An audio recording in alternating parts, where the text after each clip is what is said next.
Hello and good evening, everyone. This is Smirk JD as a commentator. We are here at Speed Gaming 2, getting ready to watch lordbatsy versus Chocosura for the Cadillac Cup. These runners are both extremely good runners, so we're excited to see what we're doing. They are currently in the lower bracket, so a loss here does mean elimination from the tournament. And moving forward means playing versus either Corinth or myself next week. I am joined today by Cold Drizzle. How are you doing today, Cold Drizzle? Doing fantastic. I'm excited to see a couple of our top seeded runners do their thing. I thought it was interesting because they both had buys coming in, and so they didn't start their tournament journey until the second round, and they both suffered unfortunate setbacks that sent them into the lower bracket. So I'll be curious to Yeah, see. they were both hit with upsets in their first match. So maybe it's because they didn't get that first week to play a seed, right? Yeah, the old seed rust perhaps kicking in. Well, speaking of seed, did you want to go ahead and go over what's required for a Chrono Trigger Jets of Time randomizer seed? Like, how do you get go mode and so on?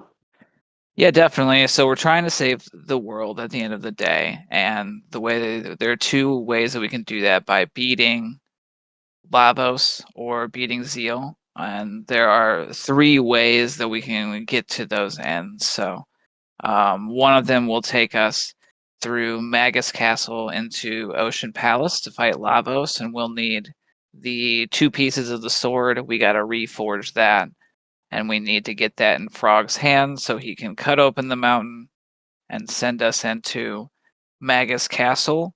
Way number two, if we have the pendant, the clone, and the Chrono Trigger, we can visit the future, go up Death Peak, and unlock Black Omen, which will allow us to fight Zeal 2 for our final boss in that go mode.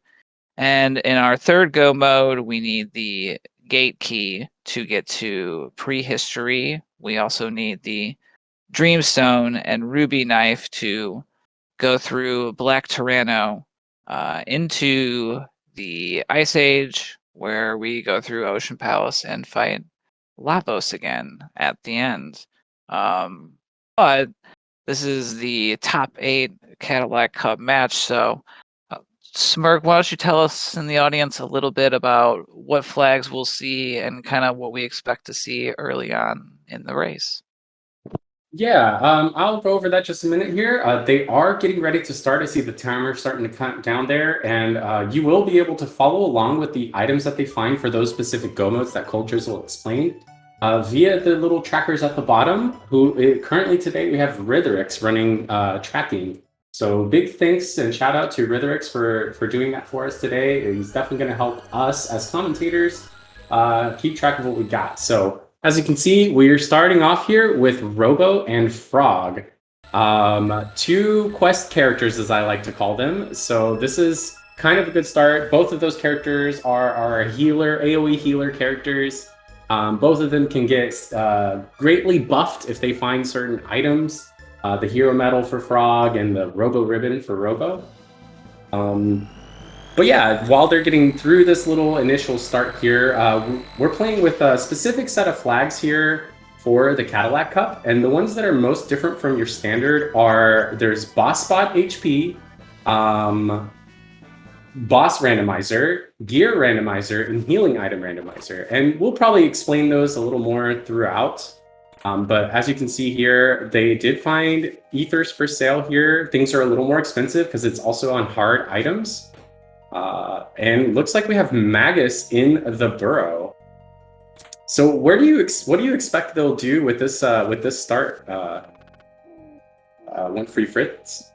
Yeah, this is I was calling him Drizzle.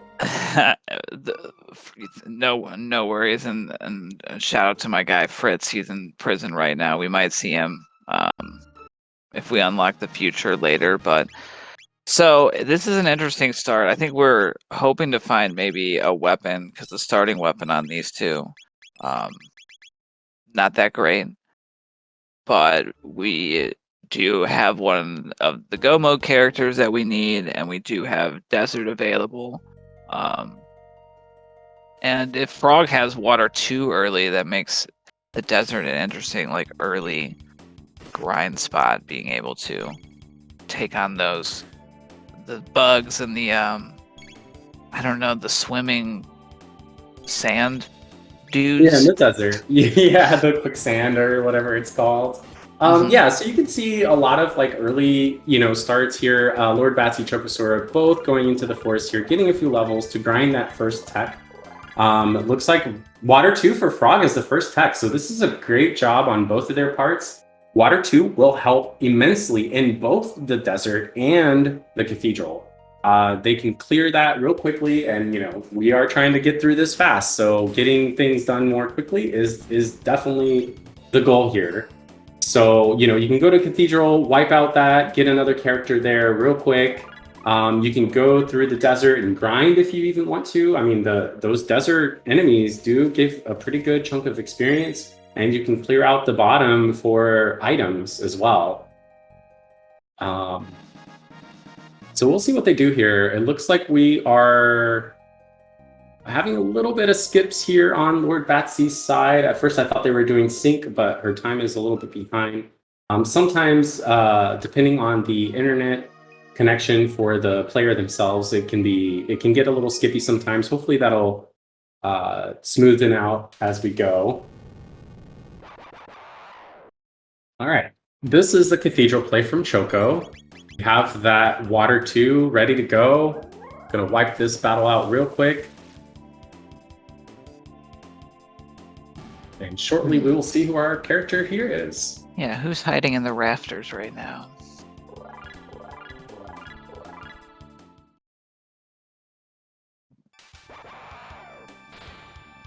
Yeah, one thing about hard items is you start with half of the starting gold. Normally you start with 20,000 gold, but in this case we only start with 10,000. So the fact that they're buying items in shops here, it might take a little while before they can buy the item at Snail Stop, which costs almost 10,000. But we do see Chrono here as our first character in Cathedral. This is a pretty good team. Yeah, I don't know if we were going to see the runners head to the back. We'll probably see a bromide snag here, but assuming again we can find some like weapons for this team. Yeah. Pretty solid squad to be running around with. It's a little unfortunate on Lordbatsy's side that we're getting skips here. I wasn't able to see what was on the Snail Stop, and we might not get to see what's at the Carpenter.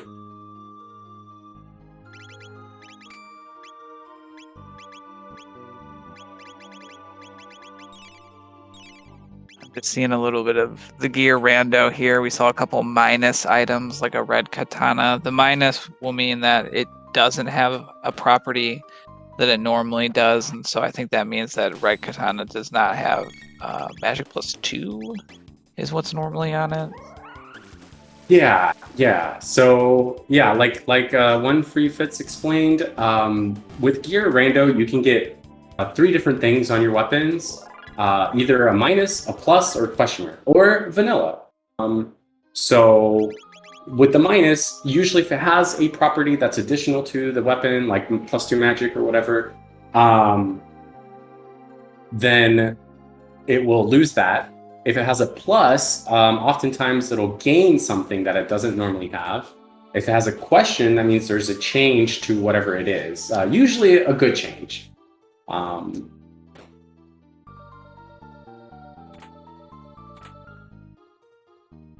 Yeah, we want to see those pluses. We usually want to see some question marks, and it looks like we're going to see the back of the Cathedral on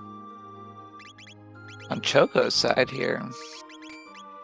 This is an interesting play, in my opinion, simply because you already have 2 quest characters, the third quest character being Mara, and having those 2, I feel like whatever character's back here is probably not going to be required to beat the seed.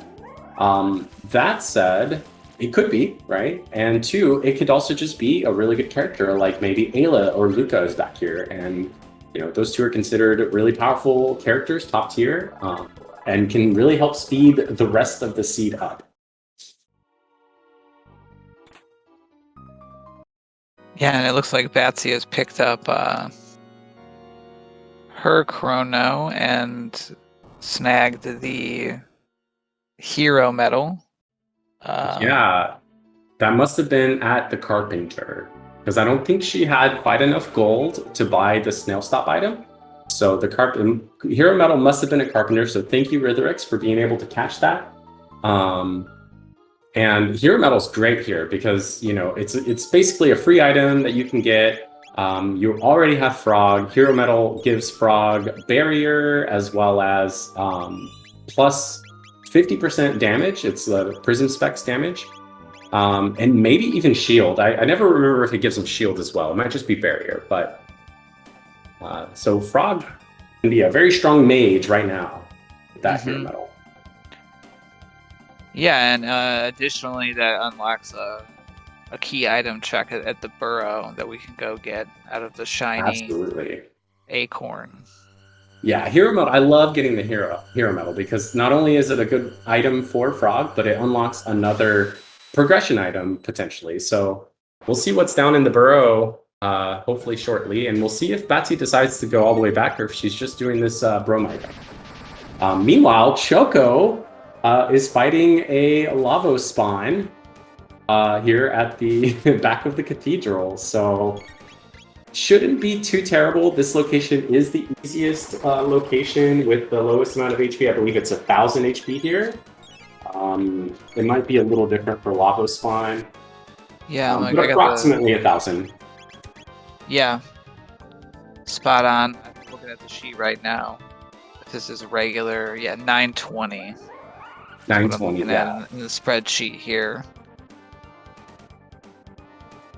Oh. Okay, looks like Lord Batsy's stream is back in action, and we get the Chrono trigger. All right.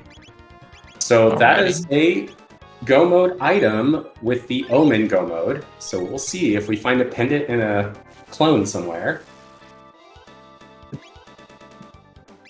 And we'll see if this is a full desert play or if it's just a desert dip.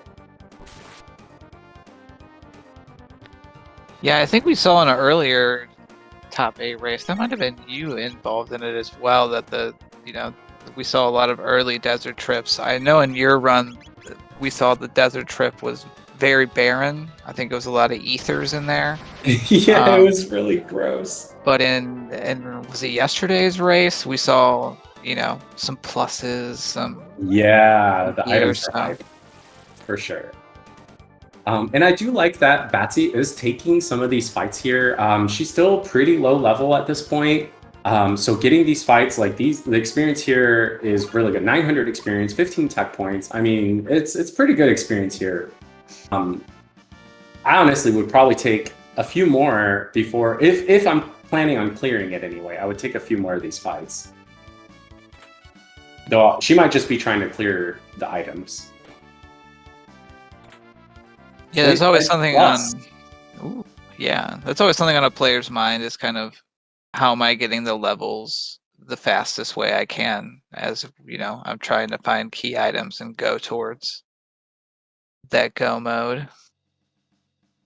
To 4x crit damage plus. Yeah, I like that.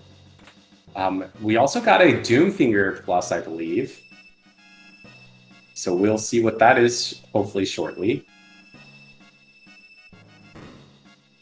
Okay, 1.5x towards magic damage. And we have Marl here at the back of Cathedral. This is interesting. So the other quest character is actually here at the back of Cathedral. Yeah. We'll see what happens with that. We're going to see another boss here. Hekran lurking in the sand. Okay, so Hekran is only weak to magic. Fortunately, we have magic with at least 2 of the characters. The HP for this spot is 4,500. So hopefully Batsy is able to clear this out.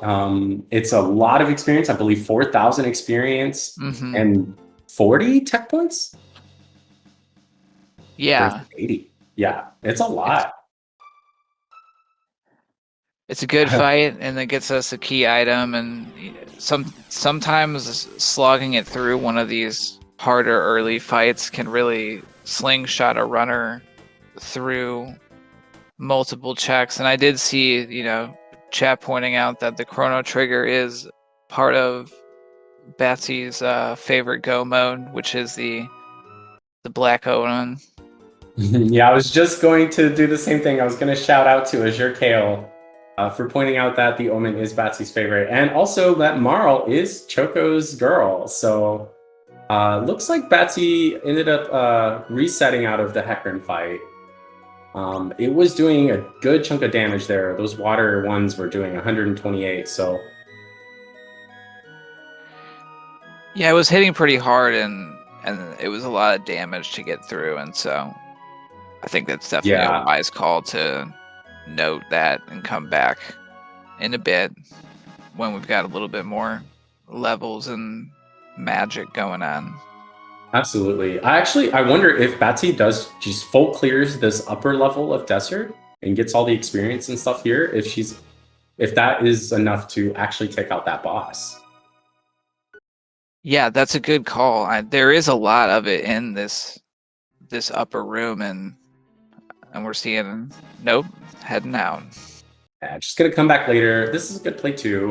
You know, you got these tabs here. I think the Xenon Bridge is available. Hekran Cave is available. Both of those bosses are like more than half or less than half of the amount of HP that the desert has. So, okay, thank you, Ritherix, our tracker, for putting in. If you fight all of the desert trash, the desert enemies, you can get. It looks like that's about 6,000 experience, which is that's a good chunk. 87 tech points and nearly 7,000 gold. So definitely quite a lot. But we're looking at Batsy going to Hekran here. So Batsy is still in a pretty good position versus Choco, simply because she skipped the back of Cathedral. As you can see, she's kind of ahead. Choco's still going, got that hero medal, got the Chrono trigger here, and is now going to go to either Desert or Hekran or somewhere, whereas Batsy's already there, right? So unless Marl is required, Batsy's still in a pretty good position. And we'll see what Choco decides to do here in the desert. Yeah, Choco did pick up Marl, but still rocking the same party. I mean... I will say, Marl is a great character for hard mode. If you're having some trouble getting, good gear and items and so on and so forth, Marl can really help you out in a tough spot. She can, with Marl on your team, you can definitely fight battles that, like, at a lower level than you otherwise would need to. Yeah, it looks like Luminar is one of Chrono's first 3 techs, tech number 3. Here he has Lightning 2 as well. Bolt Sword Plus. I don't know why Batsy ran from this particular battle. I wonder if she didn't have as many ethers as she would like, and it might be trying to conserve the ethers. Also, we haven't unlocked magic yet, so most of these battles are 4 tech points, and 4 as in for the purpose of tech points. So if you're already maxed out on Frog and Chrono, then there's no real reason to collect that many tech points. Robo is unlocked though. All right, let's see here. I didn't quite see what the tabs were. Ethers are vanilla, 10 MP restore. Yeah, that's good. I did see one of the runners requesting anything but 7. for the Yeah, 7 ethers. is the worst. Oh, we got it. We got the switch. Marl is in the party for Choco. And it looks like Choco is taking all of these desert fights, getting these chests, getting the experience on all these different characters. Probably already got Luminaire with Chrono, so putting in Marl to see what her techs are. It's so much experience in tech here. It's great. Yeah, I mean, and you had posed the question, you know, what if taking all of those fights, clearing out the top, is that enough to punch through Hekran at the bottom? And I'm curious to see if we'll get to find out. Yeah. We might get to see here shortly. Oh, Super Volt is learned already. That's a great tech. That would be useful for Hekran, or for Hekran. Yeah, I think with these characters, what I would be hoping to see as I check these tabs is high magic tabs, because Yeah. you know, we haven't seen the Leon yet. We haven't seen any good like weapons really for anyone, so having Shock and like Luminar and Super Vault, it's time for one of those kind of against the grain, Oh, turn this everyone is... into mages situations. Okay, so we got Retinite here at the back of Hekran. This, I think, is actually a good boss here, like a not too bad, because the HP is split up between those parts. So the 2,100 HP that Hekran normally has here is split up between the top and bottom, and a little bit even in the middle. So they should be able to, or Batsy should be able to take this down pretty easy. And on Choco's side, we're going to see how well he can manage this Hekran fight. He did take all of those fights at the top, so he does have more to lose here if he doesn't manage to get through it. Because if he doesn't get through this and has to reset, he's going to lose all of the experience he gained at the first section of the desert. Yeah, that's a really good point, and interesting. These two bosses have decided to trade houses here. They're house sitting for each other right now. Yeah, that's true. That's a very good point.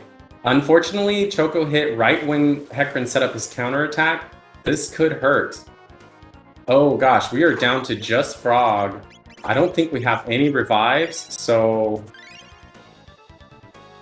Okay, that's a mid-tonic for 132. Brief counterattack break. Oh, Okay. alright, we're okay. Looks like Choco's taking time to heal up his MP and his HP to just be able to go straight through. That hero metal is really putting in work here, reducing the damage that Frog takes. Oh gosh. Okay. Okay, it's fine, it's fine. Oh no, he took the Oh. reset. Ouch, ouch. Okay, so yeah, he lost all of the experience he just gained in Desert. And let's see what he decides to do. It looks like he's going to check the Xenon Bridge. Meanwhile, Batsy is through her fight here at the Hekran Cave, and we will see what items hiding back here. Yeah, Thank you, Name Pyro. That's about an 8-minute time loss for Choco that Batsy will gain. And, Batsy did lose some time in the desert as well. Yeah, I that's believe... unfortunate, but without having, no revives and only one character up, Robo Oh, Ribbon gosh. we see. Robo Ribbon for Xenon Bridge. I would definitely take this. I mean, oh no, he's resetting. I mean, but Robo Ribbon and Hero Metal, you're set for the rest of the seed. Like, you don't really need like much more. You can get through with just those characters, honestly, in my opinion. But Choco decided not to take that fight. Looks like he's probably going to go to Hekran Cave as well, or maybe do some shopping and prepping. Yeah, we've got a Go ahead. cat pet and a Yep. jerky found at the end of Hekran Cave. So the seed is up, I think, pointing people towards the Denadoro Mountains. at this point. Where else is available? The desert. We have Desert, Denadoro, and that's it. So you got to pick Desert and Denadoro. Batsy's going to take another shot at the Desert. I mean, you got Xenon too. Xenon, I would go to Xenon, get that Robo Ribbon. You gain a few more items and levels from that fight. You gain the Robo Ribbon, which helps out Robo's stats. I mean, that gives him barrier, gives him more speed, and gives him sun specs or sunshades damage as well. And then come to Desert, because you're not going to lose much time doing Xenon Bridge, and you're going to probably speed up your Desert by a significant amount and save yourself another potential wipe.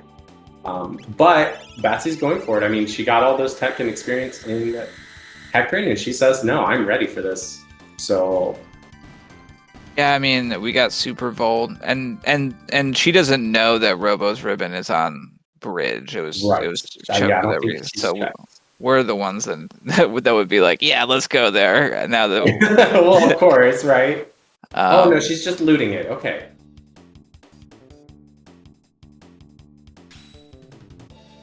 Okay, she's just looting it. I think.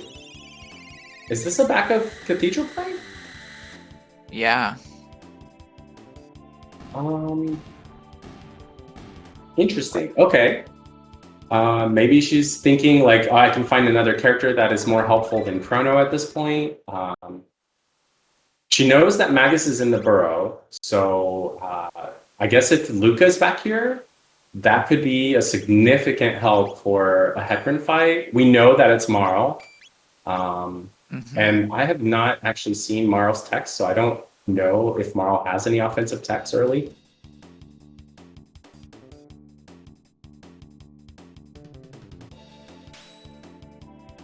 I think what's interesting is we have seen some like divergence in order, but because the progression so far has not led to more progression, I would wonder if the runners are starting to feel like they're behind and thinking the other one, like, oh, what if they went to the mountains early, or like, what if they got through? Right. Yeah. I mean, anytime. Exactly. Anytime you take like an early wipe or an early reset, you automatically are going to start feeling a little behind. Thank you, Mian, for pointing out. I saw Batsy was having a little trouble getting on that chest.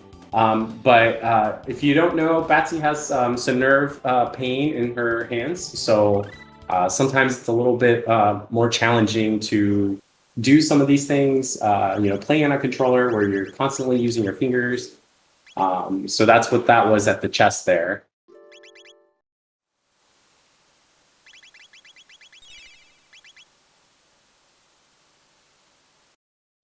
But yeah, it looks like she's going for the back. I mean, at the very least, you get some extra items here. You get a little more experience with the boss back here. You get another character. So after Batsy gets through this and Choco gets through Hekran, we're going to be at approximately the same spot. Yeah, their paths are going to kind of re-merge, and it'll be the decision of, do I run up the nice mountains, or do I go back to revenge in the desert? Yeah, absolutely. Or there's that Xenon Bridge, right? Like, I mean, I'm still in favor of the Xenon Bridge play just to get that Robo Ribbon. And, who knows? The drops might be nice. That's a good point. Yeah. There is the pop. Right. I forgot about that. You're right. Thanks, Mian, for pointing that out. That could be pop. I know there are some big fans of the, like, go to Giant's Claw as soon as possible sort of plan. And a nice thing about Giant's Claw, you get 3 power tabs and I think a rock. One of the rocks is there. Yeah, so oh no. This was another reset out of Hekran K from Choco. Oh, okay, but he's saved right before the boss. He's just switching in. a different character and using a different strategy here. Marl must not Oh. have water attacks. Yeah, must be. Maro must not. And we have water 2 with Frog, so...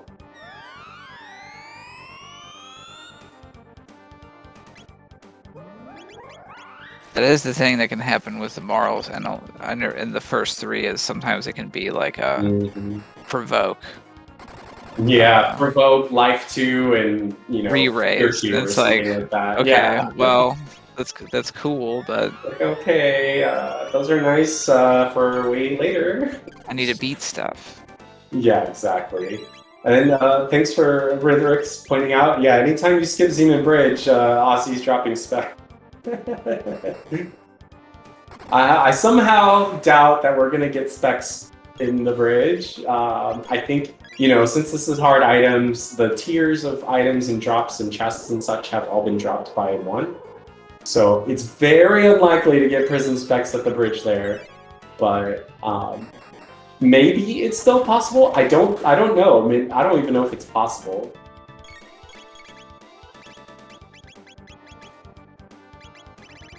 I don't think Batsy has checked what the jerky item actually is yet either. Oh yeah. That could be a weapon for Chrono, or, you know, or a nice, you know, defensive gear. I see that Marl is provoke, life 2, and haste. Okay, okay. Provoke, life 2, and haste. Yeah. For early on, you really want Marl to have at least ice, but ideally ice 2, right? And we don't have either of those, so haste is nice, but it's really only nice for late game.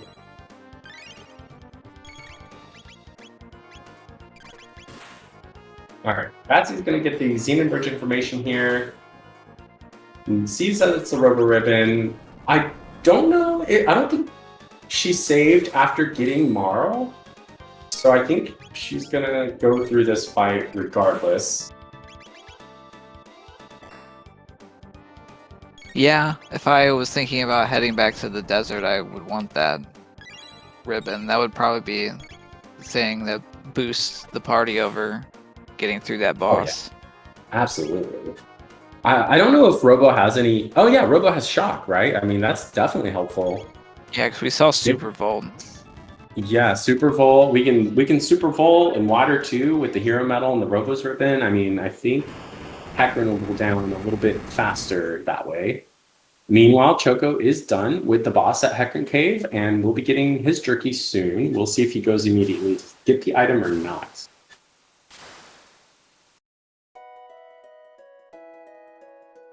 Here on the bridge, there are a couple ways you can deal with these bridge fights. You can either attack Ozzy 3 times, or you can do a screen clear tech like Water 2, for example, that Batsy's using. So Batsy is opting to go with the Water 2. It's fast, it's quick. You know, you avoid the little skeletons attacking you if you can get it off quickly. Yeah, we got full tonics on the bridge. I'd be happy to see that in hard item setting for Absolutely pretty easy fights.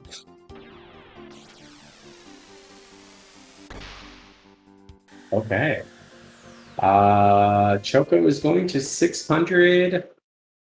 Okay, gonna collect the bromide tabs. Maybe we'll see him turn in the jerky. Yesterday, the jerky turn-in gave Prism specs, so see what it does today. Oh, we got Nizbel 1 on the bridge. Or no, Nizbel 2, sorry. Fortunately, we have 2 lightning characters here. But also, you could just, you know, spam magic attacks here and not have to worry about... Super Volt, just over 20, or not 22, 2,000 hit points here. There goes over half of them gone. Yeah, the 2 Super Volts should be enough for this fight.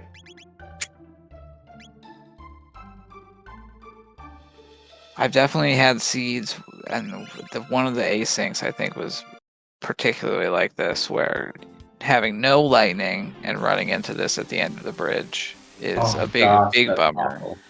Yeah, especially if you don't have other magic to deal with it, right? Like if you have to deal with physical only, it's like, ouch. Okay, Jerky Churnin. The Crisis Sword. Interesting. Ooh. It is the weapon for Chrono. And I mean, anything is better than the wood sword, right? Magic plus... It was also magic plus 6? Oh, magic plus 6 on that, what is it, the Bolt Sword plus? On the Crisis Sword, in addition to Crisis. Oh, wait, the Crisis Sword had magic plus 6? Yeah. Oh. Oh, I thought that was the Bolt Sword. Okay, well, I mean, I'll take it.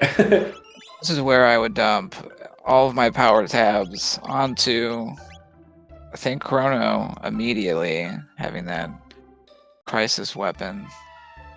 I don't know how Chrono's hit point digit looks in our in-game levels. I'm sure some more experienced runners in chat will let us know what that looks like. We want those high digits, particularly the 9s. It looks poor, chat says. Yeah, right now it's ending at a 7. We do see what the power tabs and magic tabs are. We got power plus 2 and magic plus 3. And Batsy is dumping her magic onto Robo here. And looking to go with the Chrono Marl Robo team for now. Dumping Frog. It might just be to spread the tech love. Or it might just be this is the team that she wants to go with for now. Yeah, I like putting those tabs on Robo. We know he's going to get an AoE heal that with magic tabs are going to be a full heal. And Shock is pretty powerful, tabbed up with magic. Absolutely, absolutely. Yeah, when it comes to Robo and Frog, you know, they're both kind of the same in terms of being able to AoE heal and so on and so forth. But Robo has a few more, you know, offensive options to work with when it comes to, you know, the techs. But this is interesting. So Choco is deciding to go back to Desert and clear this fight. I think he'll be able to get through this now with that Super Vault. Oh, okay. Batsy was just getting some levels. I thought she was going to fully commit to Denadoro, but looks like she's going back to Desert as well. So they're meeting up underground in the sand cave. Yeah. Both looking for revenge. Looking for revenge. Batsy does have that Robo ribbon. They're both rocking the same party. And they're both in the same fight. We'll see what the difference is. Is that Robo ribbon going to pay off here? Oh, forgot to heal up some MP here before this fight.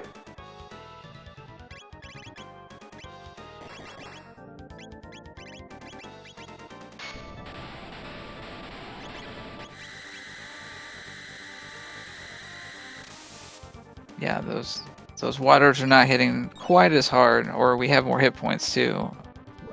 All right, Super Vault. We have those full tonics from the bridge as well. If we really get desperate and run out of mid tonics, we can. Choco's going through a little bit of trouble here. Chrono is down. I don't think there's any revives. Yep, that's a reset. I think that Super Volt was doing about, I think it was like 400 more damage on Batsy's side. Oh, wow. Okay. Because I don't think Choco has committed their magic right, tab. the magic tabs. Yep. So the magic tabs, in addition to the Robo Ribbon, 1,400 damage. That is real close to just needing 3 of them. If she had brought Frog along with Water too, I think that would be enough. But I mean, she's, you know, you're probably like, okay, the third character is basically going to be a chemist anyway for this fight, so.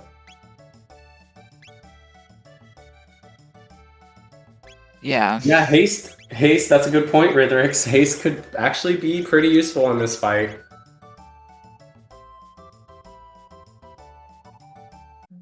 Yeah, it's a toss-up. Would I haste Marl so I could have her toss out ethers faster to fuel my Super Volts, or ooh.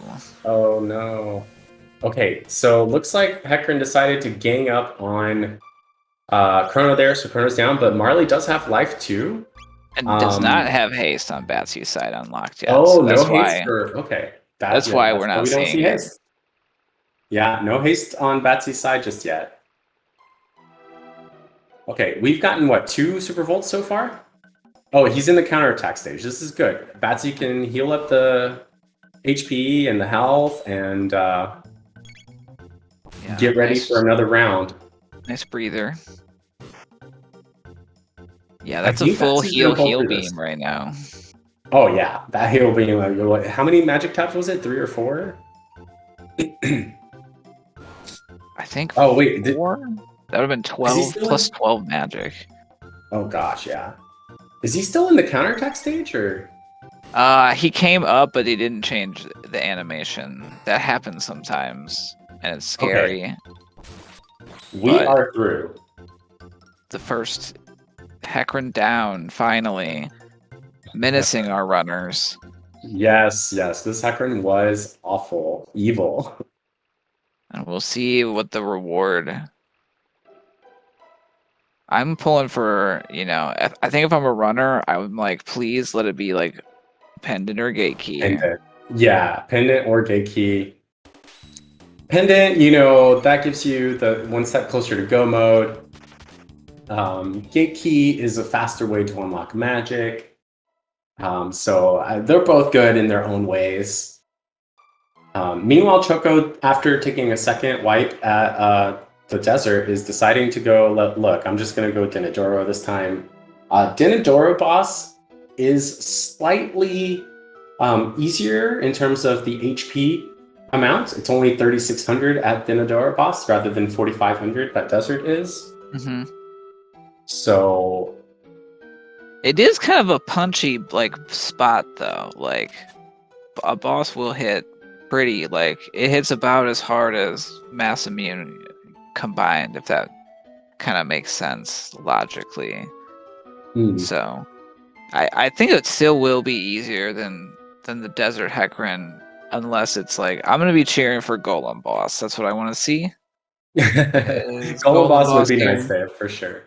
Oh, we have the gate key from Desert. Batsy has the gate key. She can go unlock magic. And did she turn into Jerky? I think she might have and was just waiting. And gets that Crisis Sword as well. Yep. I would definitely grab this magic tab up here. They're +3. We have Robo and Frog with, Hero Metal and stuff like that. Those magic tabs are worth this little chat. And Batsy taking that gate key directly into this portal. 2 prehistory, so we can unlock magic by running back up the mountain and jumping back in that portal. And we also can get to Dactyl Nest for a character, which I probably don't think we're gonna see. Ooh. Sorry. I was excited. I saw a gold rock plus and I got excited. No, it's very understandable. And we also have Reptile Lair as a check available to us. Yeah, absolutely. And it is a piece of go mode as well, the gate key. And so, not unlocking magic at this time, it looks like.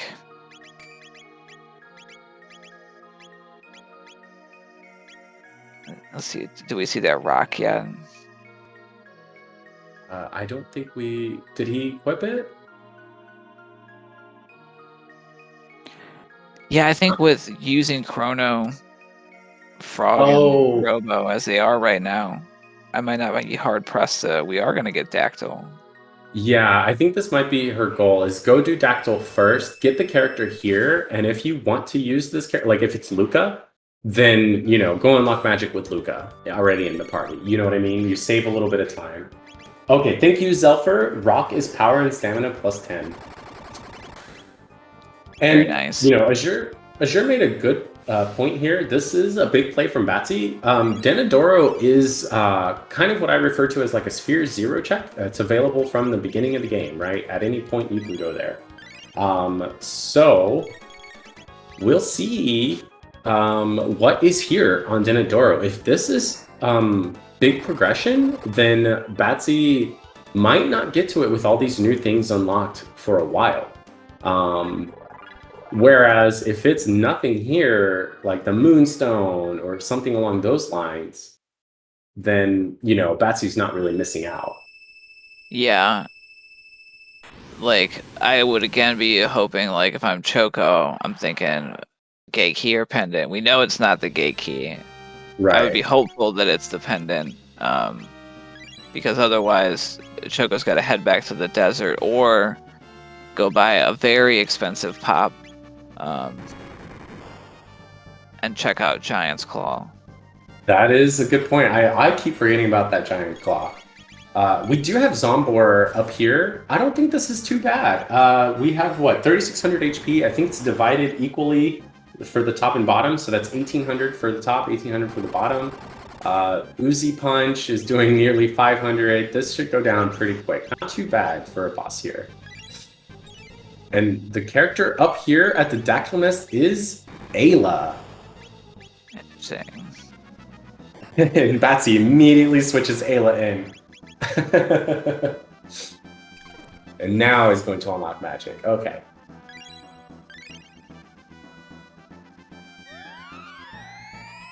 Yeah, Ayla is coming in at least level 15 off of the Dactyl Nest, and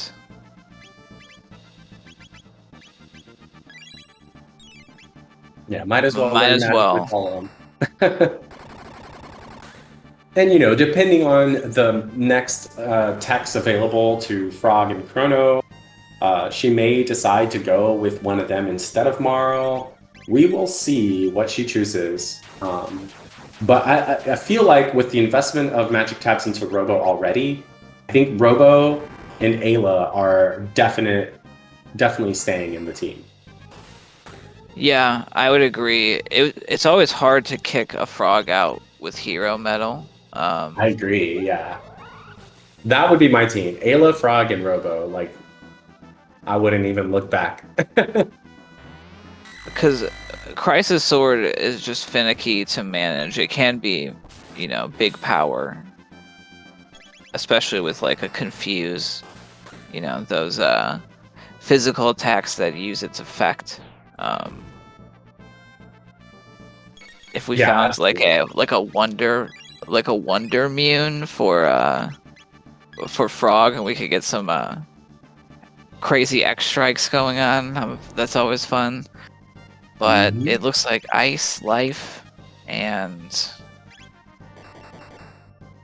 Frog Squash on Frog. Got a Tailspin, Ayla with Charm as well. Yeah, I mean, Ayla is just too good. I mean, she can steal items. She's got pretty much the strongest attack in the game. One of the strongest physical single target techs in the game. Like, Ayla, yeah. And then with Frog and Robo having their respective items, you know, that feels like the nicest team. But we will see. Like, you know, there are many things to consider. You know, triple tags, rocks, items, equipments that you find later on. And the triple tech between Chrono, this current team that Batsy has right now, is Arc Impulse. And it's a pretty strong attack that doesn't require a whole lot of mana or NPs. So, you know, you can start dishing out some strong hits. And we get a Silver Rock Plus here as well. Nice. And Zombor going down with one last Super Volt over on Choco's side. I'll be curious to see what that plus is. I always like to see the rock effects. Yeah, me too. I'm really excited. Silver Rock, I think Ayla, Magic and Magic Defense +5. It's not the worst. That's a Power +6 blue vest. Very nice. And Ayla has a +2 stamina on her fist. Oh, the hesitation, but putting the Crisis Sword on. I understand the hesitation. It's a commitment to pay attention to that digit for physical attacks. But if I was doing mostly Super Volt, then that Magic +6 looks good. Back off of it. Yeah. Looks like Choco got the bent hilt at Denadoro. So Choco is officially one item from Go mode. It is the Magus Go mode, but it is just one item. All he needs to do is find that bent sword or broken sword Hmm.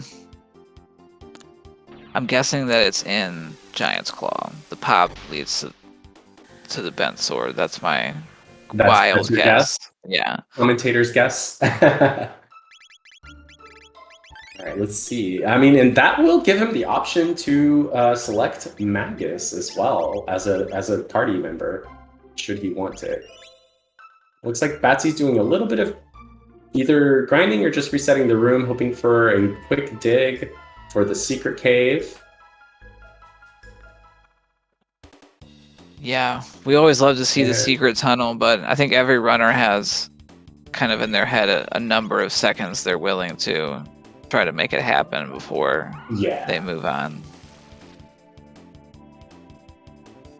Okay. Let's see. Choco going back to the desert another time. He's really feeling strongly about this desert. I think he's going to be able to do it here this time. I think with the Denadoro climb, getting a few more experience points under his belt, I think then he will be fine. But this is a good point, like when you have something like the Robo Ribbon on Xenon Bridge and you have Robo in your party that you're actively using, it seems like it's a good play. Like Batsy was able to do Xenon Bridge and Clear Desert, with that. Mm-hmm. So it could be a worthwhile investment, and that Robo Ribbon, if you're going to be using Robo for the rest of the seed, is going to speed up everything else. Like, I mean, you're doing 25% more damage the entire time, so. Yeah, that's a fair point. It's always like, I think what happens sometimes is I will be like, oh, I'll come back later. But then you get that item that unlocks, a whole different time period, and it's like, ooh, shiny, I'm going over there now. And yeah, and it's just absolutely. it's easy to forget. And so that's very fair. It's very fair. Even though it's ooh, go ahead. I was gonna say, even though it's not a progression item, I think I would agree, like, if it fits what the party member I want to use, then I'm gonna take that time and get it now. Yeah. So I was just gonna say we did see, I think it was a Taban helm ? And I love the question mark items in Gear Rando. Unfortunately, Luca is locked away in the future right now, so we won't really get to see what that does. Yeah, chat asking for Wonder Fist. I know that those effects will only be applied to like characters, kind of like ultimate weapons, which Ayla does have an ultimate form. We just don't ever get her to the levels. Excuse me, I'm sorry. So Robo has another weapon that's a weaker tier, but it gives him +4 power. But it ends up being the exact same amount of attack power at the end. So it was just like, wait, what? Do I go with this one or that one? I thought that was fun. Yeah, that is a funny. There's always a little bit more time looking in the menus with the gear rando. And sometimes in my head I was like, is it always worth it? But it is, I think, most of the time. Okay, Russ Tyranno here at...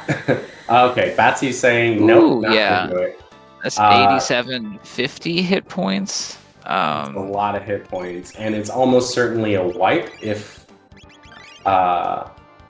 change the party. If it counts down to 0, yeah. Looks like a change the party, maybe going back to that Super Vault. Ayla, I don't think currently has much in the way of damage right now, which is strange to say about Ayla, but I think she has what, Charm and... She has Tailspin. But right now her magic is not, there's no magic tabs on her or anything, so... Yeah, we're seeing some hasting on the Choco side. I think that they are going to break through Hekran on this. I think so. And I think the party change. Simultaneous Super Volts. So much damage. 1700 on Batsy's side, and hasting up the Volt team. I think they're going to be able to beat this countdown. Okay, so is Batsy playing with a slightly slower ATB speed? I'm just noticing that. I know runners all kind of have their own. I know we have some that play at 1. I think I play at 3. I think Batsy also plays at 3. Okay, I didn't catch while she was in the menu if she set it down lower or higher. Oh, for this battle specifically. For this particular battle, yeah. That's a good question. Because I was just watching. Think to do. Yeah. So like we saw that Chrono got hasted, and that ATB is going. Not what I'm used to. I usually play on 2, and it looks a little slower. So I'm not sure if that's a 3 or a 4. That's good to point out. And we are playing off of the beta version, and it's been around for a while. It's very, very stable beta. But one of those features that we can set the cosmetic options ahead of time, including not only like choosing what character names, but we can set our battle speed, message speed, window, and all that fun stuff. Yeah. Okay, Choco is through the desert. Is gonna get his gate key here shortly, and will likely go and follow some of the same steps that Batsy has already done. The one thing that Choco has done that Batsy has not is Denadoro Mountains, and the one thing that Batsy has done that Choco has not is Xenon Bridge in terms of like progression items. Other than that, Batsy is a little further along in the gate key sequence. Yep, it's definitely still a very close race, and almost an hour in. This just feels like it's one of those seeds that makes you work for the go mode a little bit more than normal. Yeah, this is definitely a rough start seed. Is Batsy out of ethers? Oh, it's down. Rust Tirana is down. She finished it off with just a few attacks here. Very well done. I'm sure she was counting the HP. I was not. That's what I feel like it was. She was close. The math was there, and it was like, I've got like 500 more to go. I can just smack this down. Well, that's another go mode piece. So we're looking for a ruby knife. Yeah. In terms of what we have left, I think that means that Giant's Claw has to be the pendant, or something that leads to the pendant. Because if it's, it could be like the Prism Shard, for example. But then you go and do the Prism Shard quest to get the pendant. Which means we're in for a ride here on this seed. There's one other option. Oh, whoa, you're right. Whoa is available. Oh, immediately go whoa. This is my strong opinion. It's time. It's time for a whoa. I'm a whoa guy too. I like whoa. I definitely like going to whoa earlier. Yeah, you guys are absolutely right. Whoa is an option. It's either whoa or Giant's Claw. One of those has to be the pendant or something that leads to the pendant. But the other one could absolutely be either the ruby knife or the broken sword, which is go mode. So we will see what happens here. Looks like Batsy's going to Snail Stop, gonna cash in that Thomas Pop, and probably gonna follow the Giant's Claw before going to Wool. Now, Giant's Claw, we talked about a little bit earlier. There are some great things about doing it. You get, 3 power tabs there of a little bit of gear.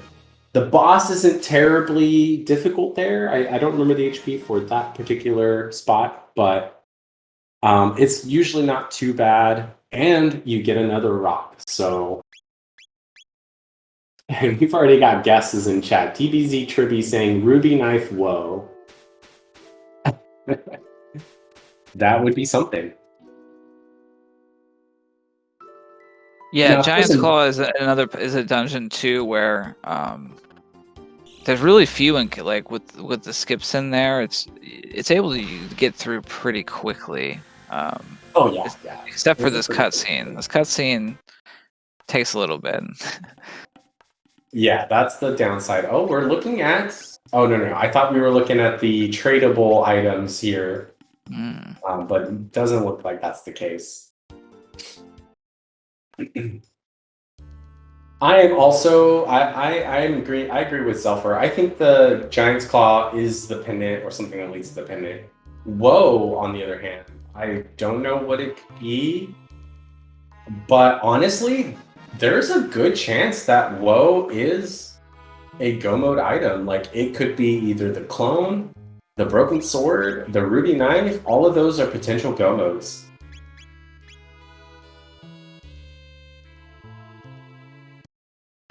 Yeah, this is definitely an interesting in the last kind of race that we saw. We got a fast Go mode very early, very few checks. This one is getting in there, so that's why when the chat will ask kind of like, hey, like how long does a run take? It's like there's a range on that because it just depends on where the items get seated and how well one can read logic. I'm not very good at it. I just try to like do checks as fast as possible until I get something. I mean, that's a strategy. I wonder if Batsy is gonna switch Ayla back into the party, or if she has just decided, nope, this is it. This is my party here.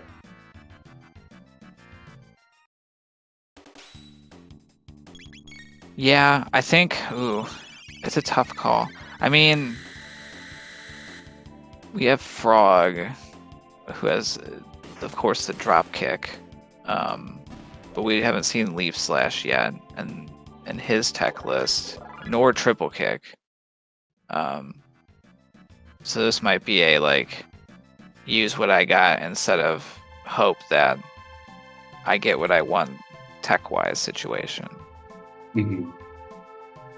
And the rock here at Giant's Claw was a white rock, but it did not have any pluses or anything like that, just a standard white rock. So, not like the chat, well, just go to where progression, or just go to where Go mode is. Like, why not?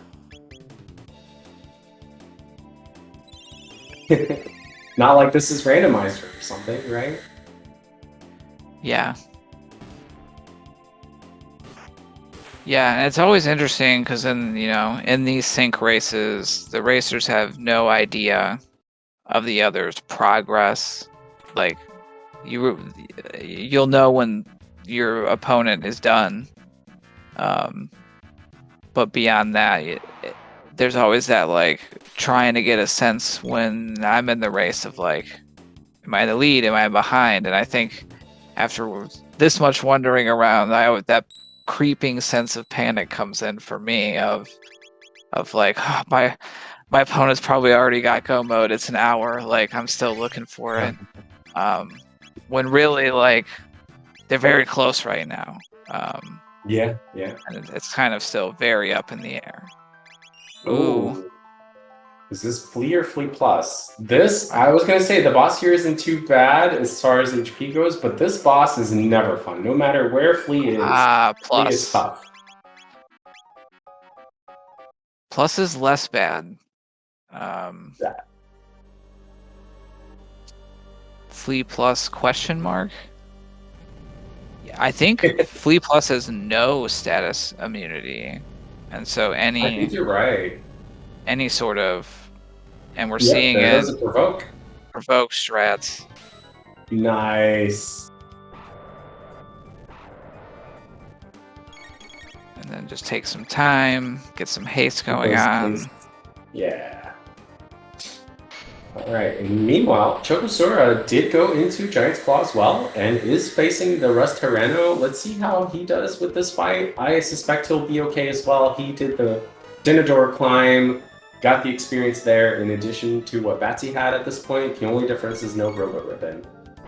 But you know what's interesting to me is they're both using the same party. We both They're both using Marl, Robo, and Chrono here. Mhm. And that's interesting because, we were talking about it and both of us are like, Frog, Ayla, let's go, Yeah. Yeah. And Choco doesn't have Ayla, hasn't made the trip Right. up. But on the other hand, I guess we haven't really seen any sort of weapon with Frog, and if we already have an AoE heal from You say that, Robo, but that water 2 damage with Hero Metal, it is goes doing up. it. Like, Yeah. with the Magic 3 tabs, man, those water 2s could be stronger than flares. Batsy gets the Prism Shard. Oh, Here we go. I might have Everyone's cursed favorite. it. Yeah, I might have cursed This it. is where Runner is having words. I think chat was calling for it long before we said Oh, anything were about they? it. Were they calling for Prism Shard here? Oh gosh, okay. And Yeah. so it's always I don't mind doing this check. There's some decent loot. There's really only a boss fight and just like junk monsters from the Cathedral to deal with. But it's always one of those situations when I have to do it that it seems bad. It's like, uh-oh, Yeah. this race has So gotten out of my hands. and this is a good point that you bring up. I mean, looking at it from Lord Batsy's perspective, you already spent time and resources getting that Thomas pop just so you can go to a dungeon to get yet another fetch quest item, or not even just a fetch quest, but like a fetch quest that has a dungeon associated with it. And Prism Shard is notoriously the longest dungeon. Not necessarily hard, it's just long. I mean, there's so many cutscenes, I think it takes, like, even the fastest people, I think it still takes like 6+ minutes to do it. I'm not too sure on the times, but it's a long one. It's one of the longest dungeons that isn't Mount Woe or Genodome. We're gonna see it. But we're doing it. And we'll see what Choco does. He got that Dreamstone here. Is he going to go for that Thomas Pop, or is he going to make the Woe play? Yeah, because really on Batsy's side, it's either here or Woe or Denadoro at this point. Right. Whereas Choco already did Denadoro, so he's got Thomas Pop or Woe. Okay, he's doing some shopping, buying some more ethers. This makes me feel like unless he sells some stuff, it doesn't look like he's gonna go buy that Thomas Pop. This looks like a Woe play from Choco. Going to Woe. Let's see if there's always a runner in our community that when Woe happens, they will appear in the chat, and so I'm keeping my eyes peeled for Cthulhu Crisis, because we are going up the mountain of misery to some. It's the mountain of fun for me. I love it, both like as a good way to get to my end game levels on demand and get really great loot, or if I'm avoiding encounters, like it can be fun to fly up of it. There's a lot of skips. There's definitely a couple we can't avoid, but just a fun time. Go to Woe. I just love the party that chat is having. What's new, Cat? Whoa, whoa, whoa. And then your Kale saying, whoa, whoa, whoa. Oh my gosh. There's Cthulhu. Someone say whoa. We got the party going on. We got a Woe play. Okay.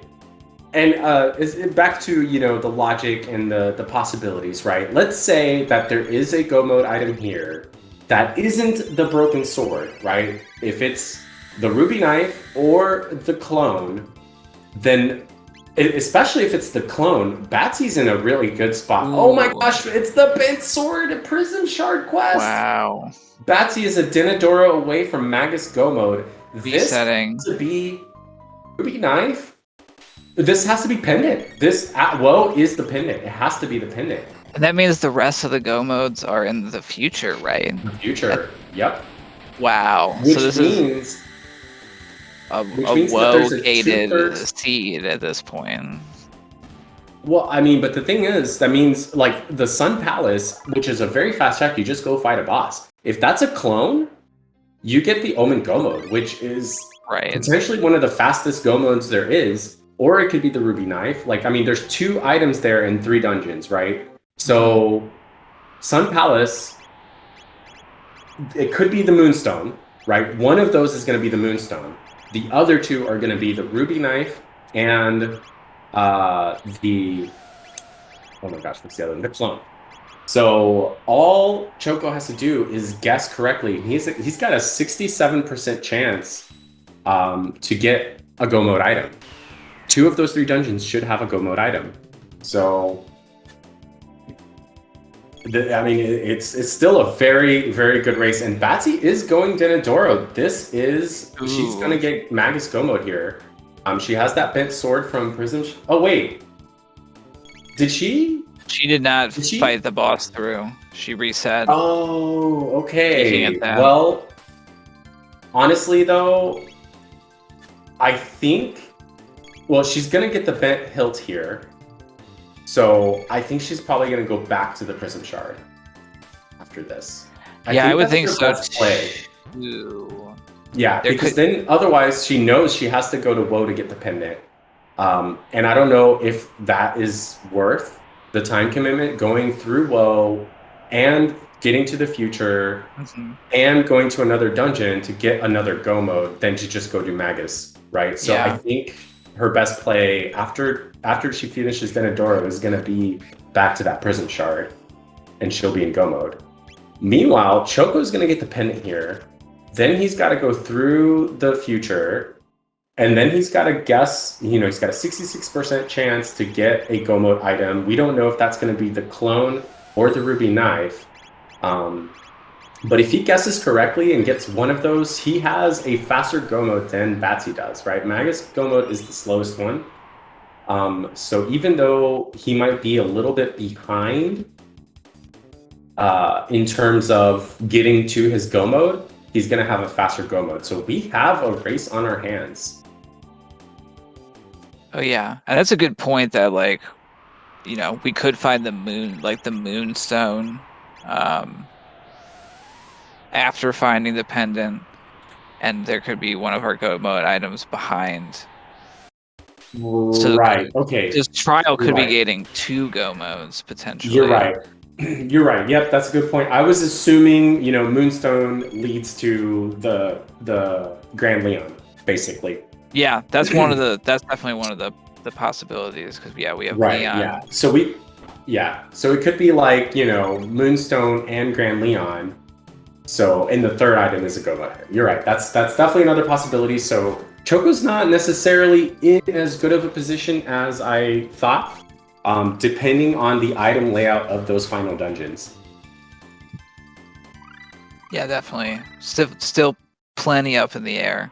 And I think I've learned in watching the last couple of races that it's never over until someone gets the final Absolutely. the final hit. Absolutely. And, another point to make here, I have not seen that much in terms of defensive gear.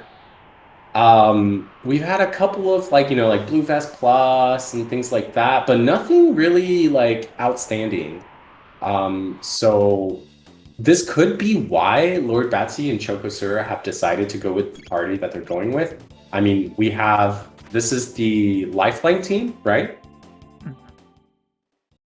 So, you have a re-raise for your entire party. You have an AoE heal, you have haste, you have life 2, you have regular life, you have just the best safety possible. And so when you have a squishy, I guess, items in terms of defensive gear, this is a really strong team.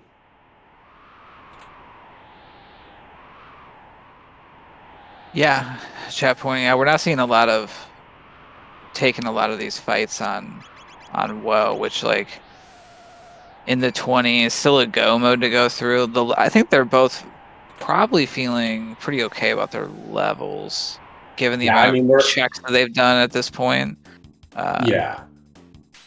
we're level 20 on Choco's side. We did find the White Vest Plus with +2 speed on it. So that's a really good item. Not the best defensive gear, but the +2 speed means quite a lot there. He stuck that immediately on Chrono.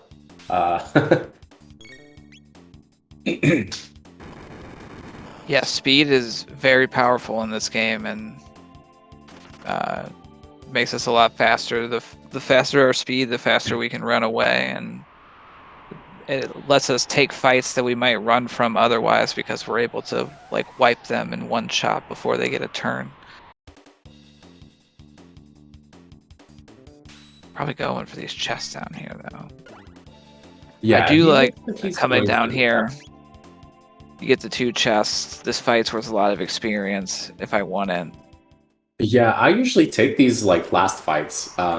But Choco's saying no, he doesn't need them. He's got the techs he wants. He's got the experience he feels he needs, and he's just, I want the chests, and I'm going through. So this is a very fast low climb. I mean, he's already at the top. He skipped most of the fights that you could skip and ran away from the rest. So got pretty much every item and is already at the top.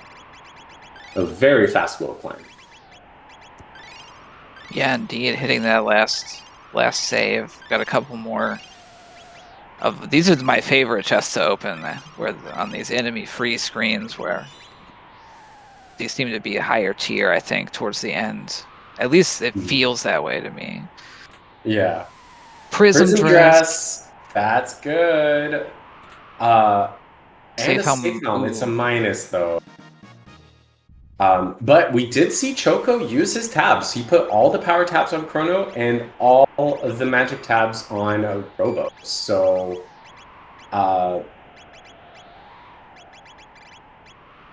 we'll see what happens here. Which we saw kind of similarly on Batsy's side, magicking up Chrono. Okay, I think that, or Robo, excuse me. Yeah, he has a speed belt. That's better than the bandana. But I guess he doesn't want the 16 speed, the star speed. Yeah, we've seen a lot of leaning on Super Volt. And I'm trying to, I don't know who gets the double tech penalty on that one. It will be Robo. Chrono always doesn't get a penalty. It's based basically on like the later you get the character in the story. That makes sense. So Ayla always gets the punishment there, unfortunately. And that's probably like the one downside to Ayla, right? But she's already like the fastest character, so and we got Super Slash at the top of Woe, not super not really bad. Super Slash question mark. Some would say slash minus. This spot up here, though, has a lot of hit points. Yes, I don't have that listed. I only have the basic. 7,000? Is it just 7,000? What I'm looking at the sheet, because I don't think it's Mount Woe. It's not a multi-part boss, so yeah, 7,000. But Super Slash doesn't have the like elemental resist that Slash regular has. Yeah. Regular Slash is immune to ice damage, for example, water damage, whereas Super Slash is not. Super Slash is hitting decently hard. Yeah, this is not like so here. Not free. Yeah. Huh? I would say this fight is definitely not free, but yeah, definitely not free. There are worse things to see here. Batsy is back to getting her bent sword here. So this is official go mode for Batsy at about 116. She's changing up her items here. But 116 is go mode for Batsy. Chocosura is going to get the pendant here.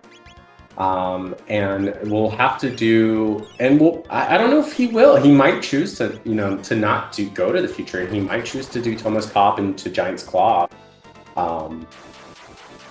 Which will then, put him in go mode after that, after getting the Prism Shard and doing this as well. Or he can choose to go to the future and get a different go mode. Because he doesn't know, right? In his perspective, Thomas Pop into Giant's Claw could be the go mode. So he might decide, oh, I don't want to go all the way to the future. I don't want to spend my time doing the prison sequence. So we'll see what he does. Yeah, definitely. That would be a tough decision to make, because there's always that temptation of like, well, I haven't cleared all the checks that are available to me early. Do I go into the new area looking for my go mode, or has it been there all along? All right. That was a strong hit from Super Slash there. 300 and something damage to Robo. Knocked him out, but Re-Raise was in effect. Got back up quickly. Marley, meanwhile, is using Ethers to restore. I don't think that they have found any good, like, MP recovery items. I'm just now noticing, I think they have a couple of full Ethers, an Elixir, but not really a whole lot. And those are items you kind of want to save for, your final bosses. You don't typically want to try to use those early on. Yeah, that's So a very wise play there by Choco, provoking Super Slash, buying time to get back up. Sorry about that. Yeah, it shows a lot of game knowledge from both Batsy and Choco, being able to provoke Super Slash and Flea Plus. And I can't believe I just now noticed this Dalton Plus Yeah, we here. got Dalton Plus. Oh my gosh.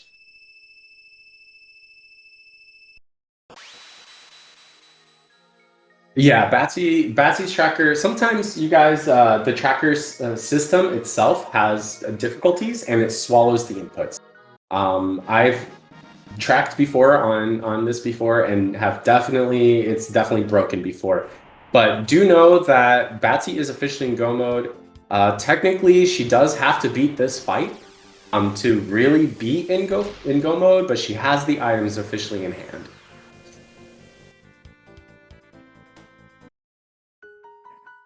Yep, she just beats this fight, and then she'll pay a visit to Melchior, reforge the Mass Immune. I wonder if we get a peek, probably at a Tabin, to get that kind of high level item. Yeah, I would definitely go for it. It looks like Choco is going to go ahead and go to the future here. So is skipping that Thomas Pop, which means if he continues exploring in the future, he will likely be finding a different go mode than what Batsy has. Also, I wanted to point out something on Batsy's side, who just finished taking out Dalton Plus. Very, very clever usage of Super Vault here. Dalton Plus normally counterattacks with the opposite magic that you're using. But when it comes to lightning, I guess in the vanilla, they didn't have, you're not expected to have lightning damage. So the counterattack for lightning is just Iron Orb. So you're able to, hit these super strong super vaults and only get counterattacked with the orb, the Iron Orb that has the HP of one character. So very nicely done there on that Dalton Plus fight. Yeah, I think we could be in for a close finish, and I guess Dalton Plus would be, you wouldn't be able to have a lightning attack at that point. I wonder where that is, but yeah, there is some right guessing. I think Choco has a little bit longer odds, because if they go to Sun Palace and it's a Moonstone, right. I mean, there could be just one go mode item immediately available, and that could be Geno Dome, right? That's worst case scenario for Chocosura right now. And if that happens, go ahead. Which is a while, especially after going through WoW. I think that would be the lowest on my list of future check I'm going to go to. Exactly. I mean, what you want to do in Choco's shoes right now, you've already gambled that the pop is not going to be the answer. So you want to go to the fastest thing you can go to, right? You're going to go to Sun Palace first, right? Maybe you decide to do Aris Dome because, you can collect some pendant items there. But I mean, Sun Palace, I think, is the play. It's the fastest thing. You go immediately to a boss, you get a progression item or a key item of some kind, and you hope that that's your go mode. And that's best case scenario for Choco, right? That's the fastest dungeon he can do. If there is a go mode item there, either the clone or the ruby knife, Choco is in go mode and gets to just go straight to do his go mode dungeon. So we'll see. I mean, it could be a Moonstone. It could be the Grand Leon. Yeah, a lot of possibilities, and coming up to the dragon tank here on Choco's side. The sword has been forged. We're parking no tab and weapon check. That's a good call by Chad. Just heading right in. I also saw we saw Fritz. Fritz was not freed, so I guess there's still only one free Fitz. It's me. I'm out here. Yeah, he went back there, but he did not free Fitz. Honestly, though, like he could have, like, I mean, there's no mid ethers at all. Like he could have freed him. It might have been a good play. Like those mid ethers could come in really handy in a seed where you're really struggling to find good MP restoration. Yeah, definitely. I mean, our go modes are going to feature that last final shop to get some more ethers, but yeah, I would have given that a hard thought. It is a little bit out of the way, kind of going in the future, and then coming back for those mid ethers, but we're definitely having a discussion in chat as well about, you know, like the tab and check for that weapon. And yeah, I mean, those are all good points. You know, like we do already have a crisis sword for Chrono, and you know, we're gonna go through Magus's castle as well. Theoretically, Batsy could just decide, hey, I'm gonna do Magus's castle. If I don't find anything crazy here, then maybe I'll go check, you know, Tabin. But you're both right as well. Like, you know, she could be feeling a little bit behind. You know, she had that one wipe in desert early on. And go mode was a little rough, and it is Magus go mode. And there are other things, right? She knows that woe is the pendant. And Gatekey wasn't exactly that far hidden. Let's say, you know, she's thinking, oh no, what if Choco went straight to desert, was able to clear it, you know, and decided to take an early woe play, because that is something that, you know, Choco would do, and got that pendant and got the other go mode in the future already. You know what I mean? Like there's so many things that could be going through her mind right now about the possibilities. So she's just going for it.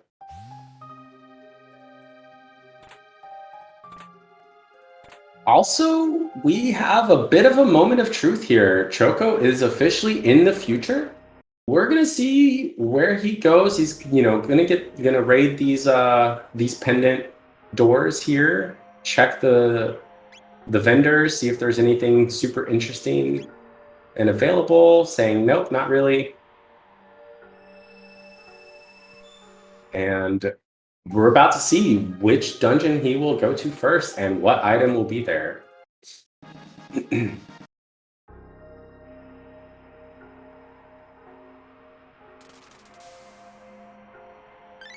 Meanwhile, on Batsy's side, is this another flea? This is regular flea. Almost vanilla. She's on the wrong side. So French vanilla, right?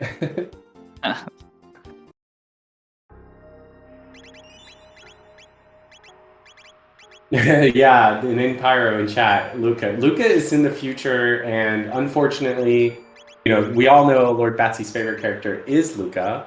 And unfortunately unable to get Luca, who's hiding out in the future, and it definitely wouldn't be worth going all the way to WoW just to go grab Luca, you know? we got Flea regular, causing trouble already.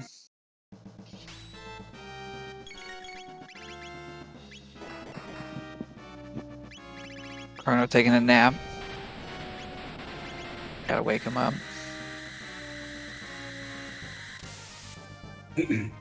On Choco's side, he did go to Sun Palace right away. We have a Mega Mutant here. Shouldn't be too hard. The boss spot HP for this fight is, I believe, 6,500, and it is divided between the top and bottom. So that one Super Volt is more than half of the HP required to beat this.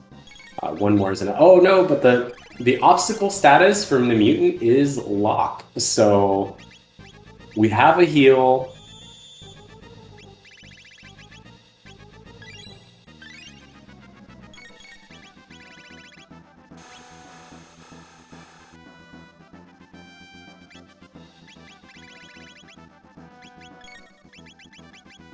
Healing up so we can get another Super Volt out there. Yeah, Super Volt is a real good tech to go with here.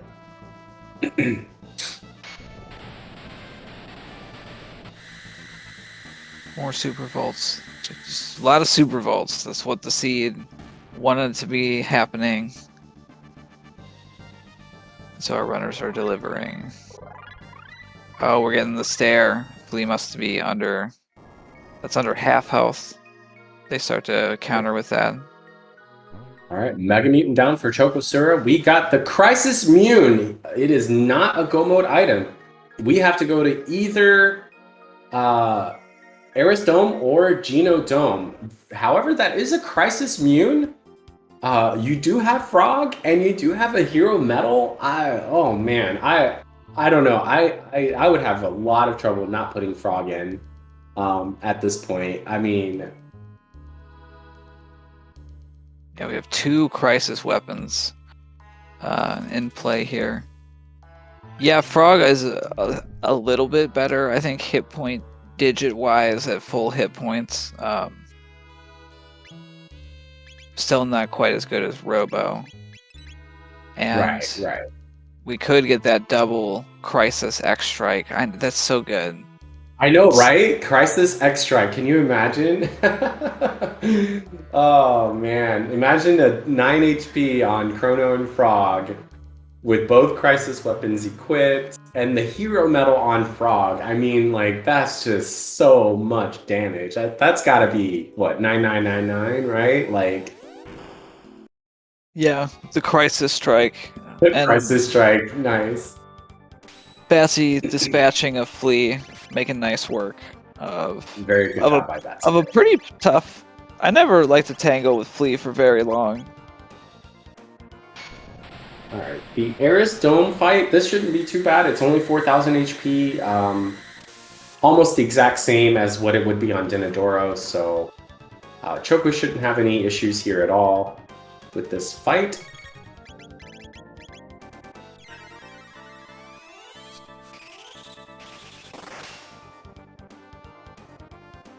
Yeah, this Massive Immune actually has less hit points than its vanilla spot by a significant amount, and it's gone already. Oh, it's actually less. Oh, right, because normally there's the 2 bits, right?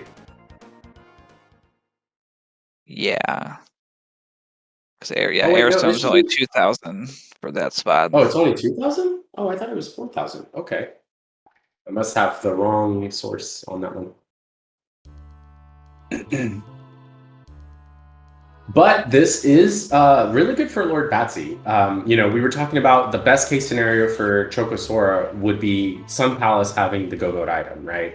Well, it wasn't there. So, Aris Dome still could be a Go Mode item. I mean, we're down to these 2 dungeons or a Moonstone that locks a Go Mode item, right, at this point. So, if this is the Moonstone, then Choco, all he has to do is go turn in the Moonstone, you know, and get the Go Mode item there. So he doesn't have to do Geno Dome. Choco will be in Go Mode without having to do Geno Dome. Unless I'm mistaken, right? I think that's all that's left. It could be Moonstone, it could be Ruby Knife, or it could be the clone. And if it's the Moonstone, then that means the Ruby Knife or the clone is definitely behind the Moonstone. So this will put Choco into Go Mode. That's a good point, though, because we know that, oh, the shard. He would still need to get the shard if it's behind the moonstone, which would mean he would have to go get the Oh, pop you're right. Oh, you're and then do the right. claw and then do the trial. And when he does the Oh, that's trial, he where. would get his Oh, a different go mode and then oh have potentially man. multiple goes. Yeah, you're right. You're right. You can't just turn in the moonstone. You have to do the prism shard to do that. So Oh that would boy. be very devastating. I'm gonna hope for a go mode here. Yeah, if it's moonstone here, Choco's in a rough spot. I mean, at that point, you just I think you go Gino. Like, it's not worth, you know. I mean, he doesn't know, right? Like, Giant's Claw could just be. Well, then he does know, right? Thomas Pop leads to Prism Shard 100% at that point. Yeah, Well, either Genodome has Prism Shard or Giant's Claw has Prism Shard at that point, I guess. true. I don't know. We'll see what happens. Meanwhile, Yeah. Batsy's fighting Son of Sun here on the other side of Magus's castle. I have not been counting how many hits. I suspect she's got a handle on it. Wait, what did we get? What did we get? Was that go mode? I didn't see it.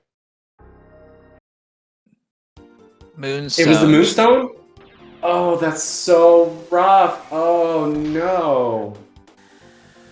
Okay, well, like you said earlier, anything could happen. I mean, we know Batsy is playing the longest go mode possible, right? Yeah. But it does look like Choco is going for the Thomas Pop instead of Genodome. We know that Genodome is a go mode item because the Moonstone has the other go mode item. Yeah. So Geno would be a little bit faster for him.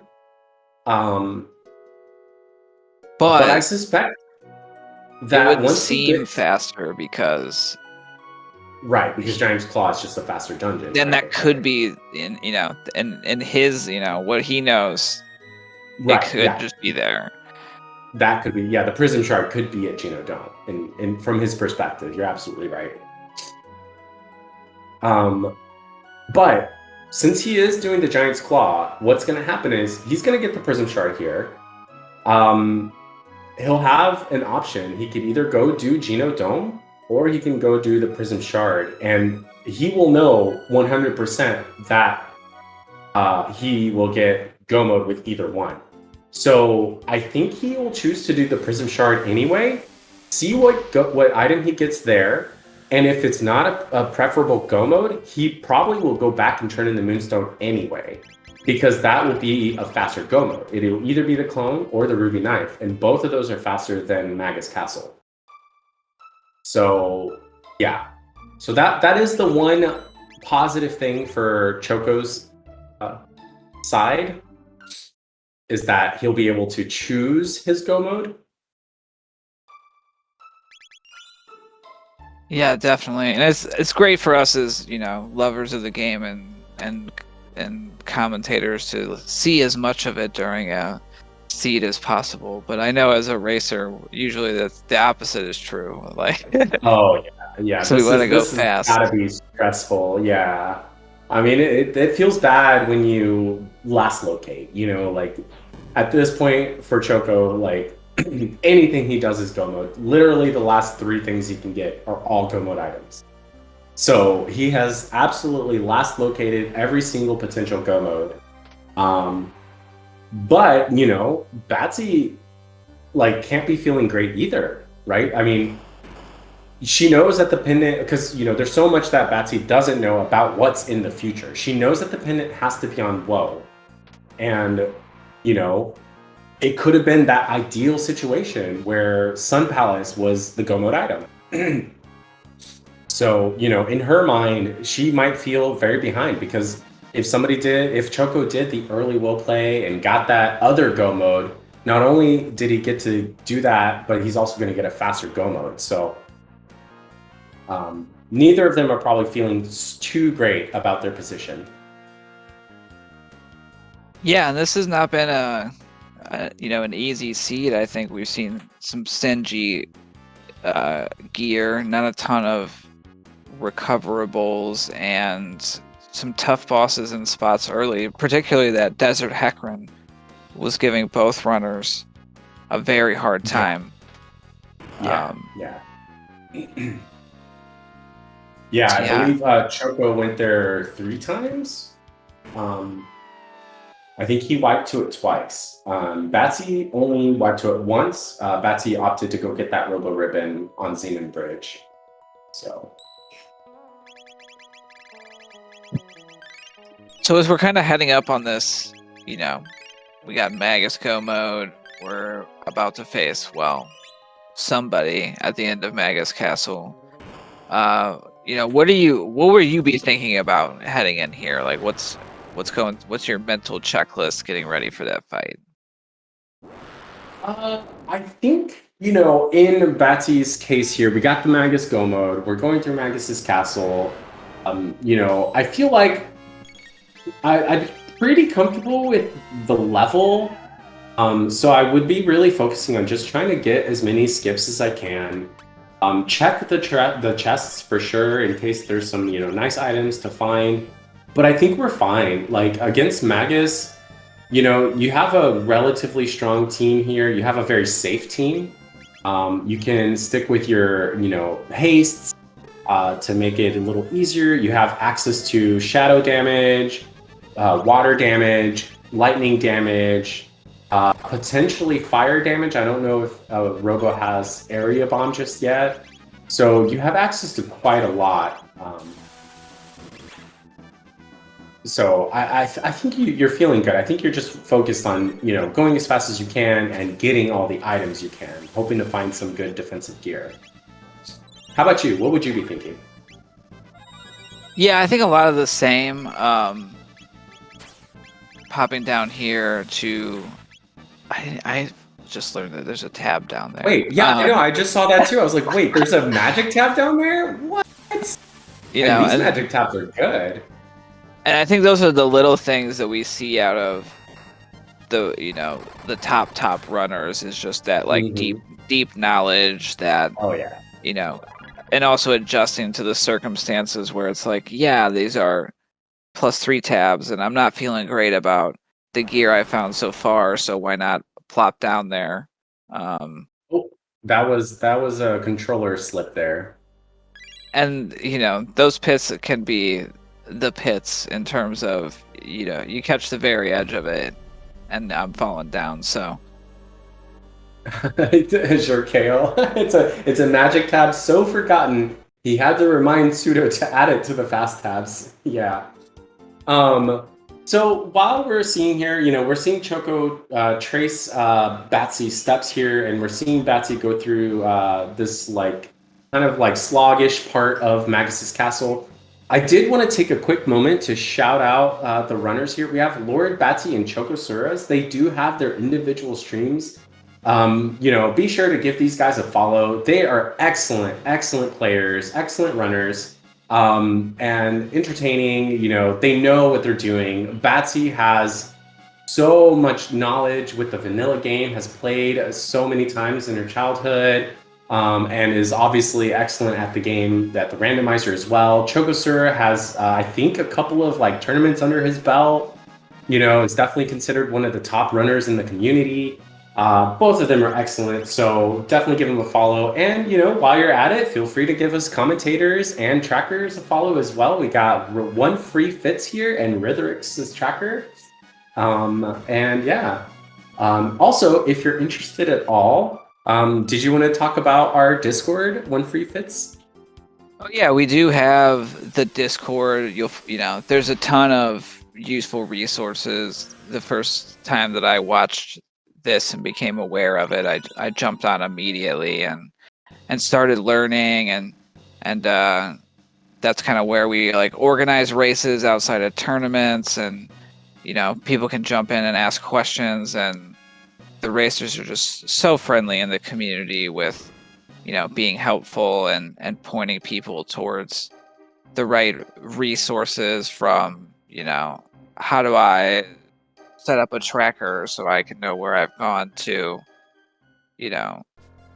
I don't know where to go next. Like, I think I'm stuck. So, anyone that's out there interested, we've got the wiki, so much useful information in there, textual video, and I encourage it. I always love to see new people playing, and it's not something that I think that one has to learn all at once, you know? Like, some of the skips, those are things that can be learned over time, but if people out there love the game, they should definitely jump in and pick it up. Yeah, very well said. Very well said.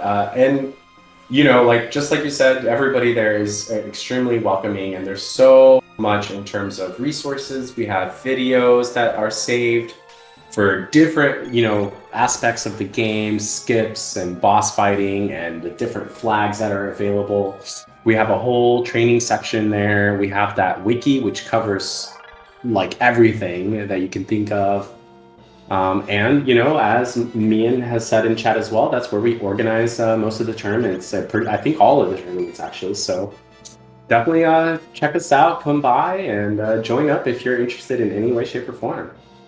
Same if you're interested in commentary or tracking or restreaming as well. If that's more your thing, you want to be behind the commentary booth or the trackers booth, you're welcome to join and learn about those as well. That's actually how I got started with the random community, was through commentary. And I thought that was a great way for me to learn. Getting to commentate, races where I've only been watching, and picking up information that way. You get paired with somebody who's a little more experienced, and you learn so much that way. So stop on by. But all right, back to the game. Choco has collected his bent sword, and is going to finish up this Prism Shard quest here shortly. And I do suspect he will go ahead and turn the Moonstone into a Sunstone. And, he might even forge the Masamune and, go to Taban and get both the items from the Sunstone and the forged Masamune, the weapon and the helmet. We'll see what he decides to do with that. I don't know if he'll go all that far, but I do suspect he'll turn in the Sunstone to take that go mode, which is guaranteed to be faster than Magus's go mode. However, Batsy is already at Aussie. Almost to the Magus fight here. This fight is, it's a free fight. You just hit those chains and you're through. But the fight after this versus Magus is definitely not free. Magus himself can have anywhere from, I believe, 10,000 to 15,000 HP. And that's a lot of HP. And with this party, I think our strongest damage right now is Super Volt. With the exception of if Chrono has already learned Confuse and we have access to Ice Sword 2. But with that Crisis item in play, it has to be dependent on Chrono's final digit on his HP. So we'll see what happens there. Yeah, definitely. I'll be curious to see if we can always switch in Frog and, hit Magus with the Masamune to lower their magic defense, but I don't know. We have a lot of physical power in this party. I could see it being like a just kind of punch Magus until they drop their defense and then hit him with everything approach. I'll be curious to see kind of how Batsy approaches this upcoming fight and what characters as well. Yeah, I mean, I think she's gonna stick with this party, but I am curious with like how she approaches it. You're absolutely right. Like, she's a far better runner than me. I would be approaching it a totally different way already. I would definitely already have Frog in my party for this. So, we'll see how she does it.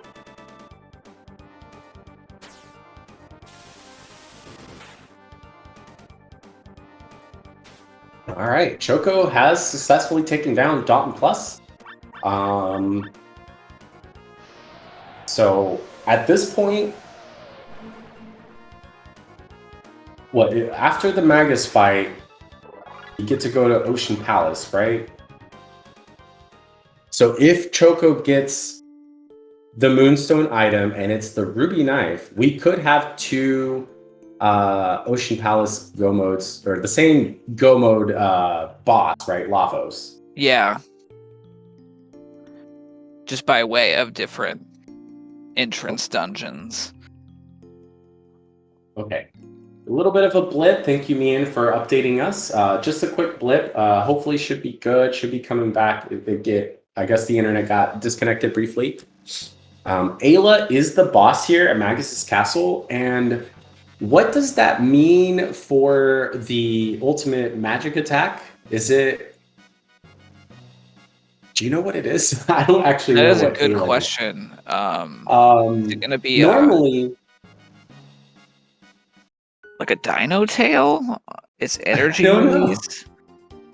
I don't know. I know that normally it's, oh, right. Yeah, yeah. Thank you, Ritherex. It is the non-elemental magic for Isla or for Ayla here.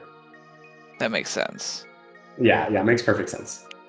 Okay, yeah, and Choco is doing as we suspected. He says, "Nah, I'm not gonna take the longest go mode. I'm definitely gonna turn in this Sunstone and get a shorter go mode. Whatever one it is, it's still shorter." So yeah, this is actually the most difficult Magus Castle, right? Ayla has non-elemental magic. There aren't any equipments you can equip that absorbs it. So you have to be able to, if it goes that far, to either just tank the attack or have a way around it, right? Like maybe put some re-raises up. I don't know if the team has Lifeline just yet. I'm not sure if they've learned it. But I think, re-raise is available at least. Yeah, thanks Mian Okay. for sharing the wiki on Magus, and I pulled Batsy's stream up on the side, and that fight is still ongoing. Okay, thank you. We got a Prism Helm question mark from the Sunstone at Tabin. So Choco hasn't checked yet what that does, but that seems pretty good. Normally, I really love the question marks. It could be something like haste, or like barrier or shield, or there's lots of things it could be. So I'm excited to see what this Prism Helm is. And one thing to note for Choco, that could be helpful for his side of things, he does have a little bit better gear. Oh, and it's the clone here. So Choco gets the Omen Go mode, which, in my personal opinion, is the fastest Go mode. But we are going to see completely different Go modes. The fastest Go mode, potentially, versus the slowest Go mode. Choco does have, if he gets those skips on Mount Woe and gets the skips through the Omen, then, this could still be a very close race. And Zeal 2 is considered to be a little bit easier in terms of consistency than Lavos. Lavos can be a monster depending on, the status effects he goes, depending on the time zone he warps to. So hopefully we get Batsy's stream back up here. Yeah, just soon. like a quick update. We did see an energy release, but the party survived it pretty well, and it looks like Batsy will be wrapping up their Ayla Magus fight. It just ended right now. Okay. All right. Thank you for the update. I'm glad you got her stream open. I should probably do that myself, honestly.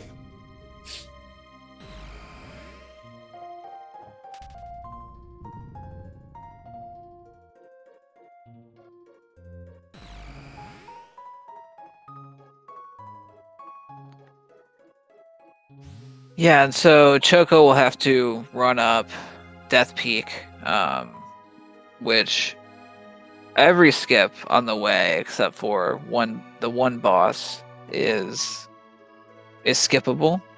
Yeah, we're working on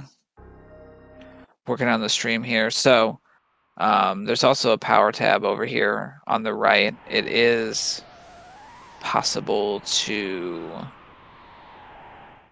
scooch over and grab that and still make it to the next tree, but it's pretty tough.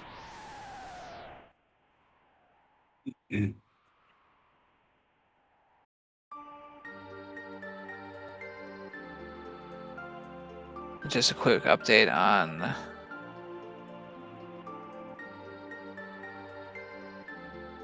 Batsy's side. She is heading to picking up Magus for the amulet, I imagine. Amulet. Yeah, okay. That's a good call. Really, really smart play by Batsy there.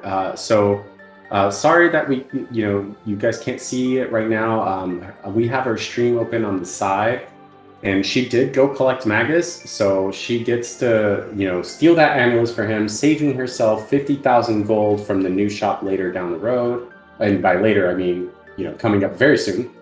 Meanwhile, Choco is just flying through this woe, getting all of these skips, not fighting anything here, and is really, really doing this very quickly. So this is still potentially a very close race. Lavos, it really depends a lot on how Lavos decides to behave today. And also, I should mention, it also depends a decent amount on the bosses we find in the Black Omen. That is one of the main things about the Black Omen that could make it take a lot longer than usual, is if the boss is there. There's so many bosses, and you can get anything. So we'll see what happens.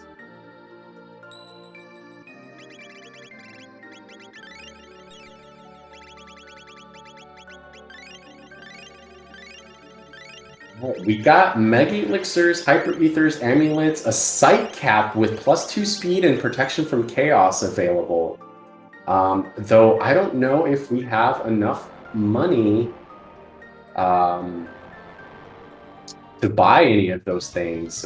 We are not doing too great on cash, to be honest. So I'm not sure what Batsy will be able to afford. She's going through her menu right now and seeing what she can sell. Meanwhile, Choco is fighting yet another mutant, Terra mutant this time. Shouldn't be too bad. This HP is not too terrible. Yeah, Terra mutant. Death Peak. 3333 is what I'm seeing in the sheet here. Oh, yep. All threes. 3,333 for the top part. Some more locks. Seeing a lot of locks this scene. Batsy was able to sell off enough to get up to 100,000 gold, so do expect that she'll be buying some stuff here. 1 Mega Elixir, 1 Sight Cap Plus with that +2 speed. Looks like she gave it to Marley, or Marl, I believe. So definitely a little bit better geared thanks to that new shop. And we also will be going through the Ocean Palace and looting the gear in there.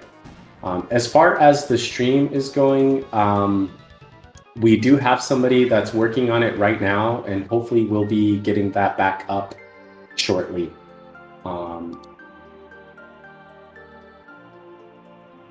Yeah, this regarding the question on who's winning, Lord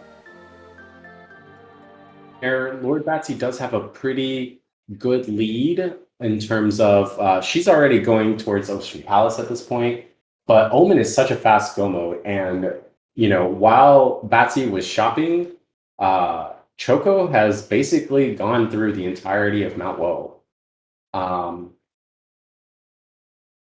It should be coming up shortly, you guys. Can you still hear us? Yeah, we are. I think we're back up with the visual. Okay. Yeah, okay. Okay. Audio is there. All right. Yeah, so I see Batsy's fighting Yakra 13 at the golem spot. All right, there we go. Ahead, we'll get Should caught be. up. There we go. All right, we are Yeah. caught back up on Batsy's side. Excellent. Now Choco is going through his. Yep, we're ready to go. Thank you so much to Diesel Pilot, who is handling those things here. Really appreciate it, fixing the stream for us there.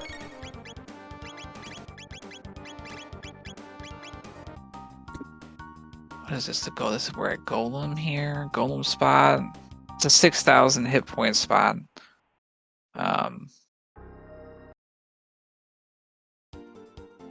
All right, there we go. We did a little bit of pausing for resyncing there on times, so we're back to synced up and good to go. All right, so Choco is entering the Black Omen soon, while Batsy is finishing up the fight here with Yapper 13 before going to Ocean Palace.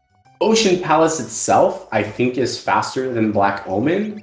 I think the slower part of this go mode is, Magus's castle itself, right? That's the really slow part. Yeah, definitely. Yeah, this is still real close here. It's definitely going to come down to some execution and, knowing their party's power level, taking the right amount of fights. And these are both really good runners, so stay tuned to the thrilling end of this winding road we had to go mode. That's a great point in chat. I did not even notice that, but both Batsy and Choco taking advantage of swapping out Marl to avoid extra dialogue from their respective locations. Good job to them.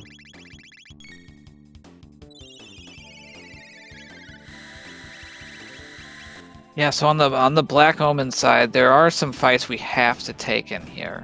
The panels, these lasers, a lot in the first half can be skipped or ran from, and then kind of in the back half of Omen, we have some required fights that it's about executing well to get fast or through as fast as possible. I don't think we're gonna see any grinding really from either side. That's a really good point. I do wonder because, so on Batsy's side, she doesn't have quite as amazing gear as Choco does, right? So she might want to do a little bit more grinding. I know her level wise, she's good to go, but items wise, this, especially defensive gear, she may want to be a slightly higher level than she's normally at.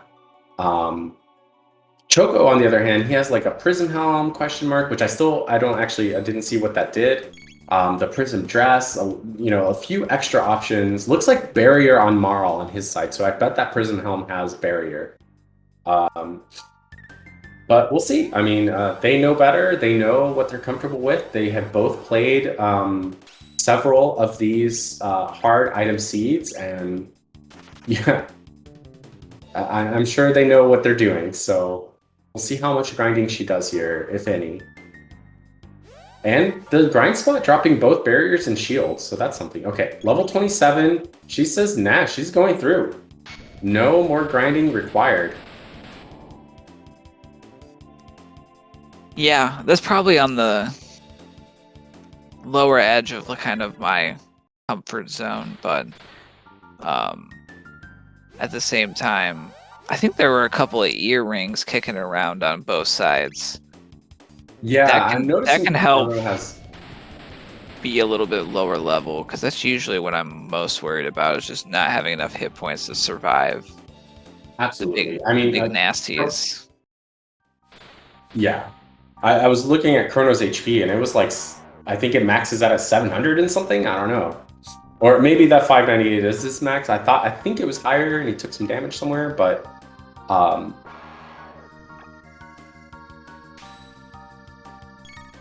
yeah, that's a good point, using those to try to get the best HP digit is going to help out. And Lavos has not been playing nicely in the latter half of this tournament. We've seen Lavos really stall up and hang up runners towards the end. So, yeah, I think my suspicion is that obstacle is lock. We saw obstacle earlier on a mutant, and I think it was late enough in the seed to where it is supposed to be the same obstacle that Lavos hits with. Unfortunately for Batsy, I don't think fought any mutants, so she has no idea what the obstacle is going to throw out. So yeah, I'm sure she's going to equip one of those amulets. yeah, that's a great point. And we also know that Batsy did stop off and get that free amulet. So, And she bought one too. So she has 2 amulets available. She did pick up a Dreambow Plus, and I don't know if she's checked what it does yet. I mean, weapons are usually not, something too concerning for Marl, but the plus could be like plus speed, or it could be something fancy, Both of them on elevator fights at the same time in 2 different places. This is great. Yeah, I guess one of them is in the future elevator, right? Because these are like Ocean Yeah. Palace becomes part of Black Omen, I think. That's why there's a lot of the I same think so. architecture. One of the elevators is the Black Omen elevators are much nicer than this one can be in Ocean Palace. Yeah, and with this team, the what are they called? The little flying bat-looking things that are different colors. They're like the Scouters, I think is what we call. Yeah, well, that's the name of one of them. Yeah. Yeah, Scouts, Red Scout, Blue Scout, and Scouts. Yeah, those guys. Those they can be quite a trouble. Another prison dress. Unfortunately, that doesn't really help Choco any. He's already got one and doesn't have any other female characters. But he is getting all of these skips. Skip after skip after skip. My goodness. Yeah, Vigil Hat Plus. Ow. We're at that like halfway point. The final shop. Get some loot. Yeah, we'll see what he decides to go with here. Selling off a bunch of these like useless items. We'll see what kind of money he has at the end to buy.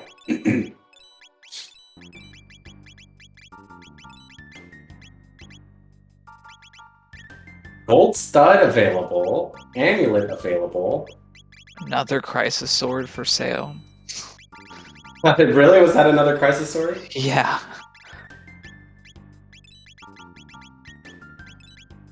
Oh, he's stocking up on those gold studs. He says, you know what? I don't really have a lot of MP recovery. Let's get these gold studs. He didn't check what the Vigil Hat did, unless he did while he was selling. Oh, that would be awesome, Azure Kale. Dual-wielding Crisis Swords Chrono. Can you imagine that? He can X-Strike by himself. This is the fight I was talking about earlier against the Scouts. With this team, it's kind of annoying. I think there is a dual tech with Chrono and Robo.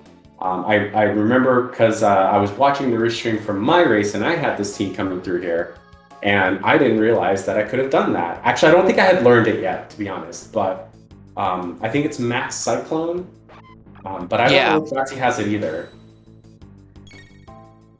Yeah, because that one uses, what is that one? Laser Spin and Cyclone? Cyclone, I think. And I don't think we have Laser Spin. Ah, okay. So it's just punches and swords, and then probably some ice magic to finish it off. Yeah, Choco is flying through this omen. Now, granted, the first part of the omen is the, in quotes, easy part, right? This is where you're just skipping or running for most things, getting all these treasure chests. We haven't come to the bosses yet, right? We have like, what, 3 bosses? Yeah. Before we fight Zeal? Yeah, Omen's got a longer boss gauntlet. excuse me, relative to Ocean Palace, we've got the double boss spot. Yeah, we have one boss fight, but it is a double boss. Oh, looks like the goons up here in the Black Omen are dropping full ethers. So that's that's definitely a fight you probably want to take. I mean, you get 2,000 experience or 50 tech points, and you're getting full ethers.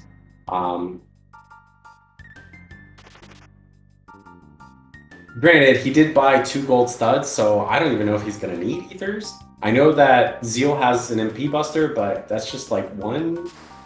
Well, hopefully just one. I think the challenge for Choco on the Zeal 2 fight is going to be if he can put out enough damage to avoid getting hit by the big spell at the end.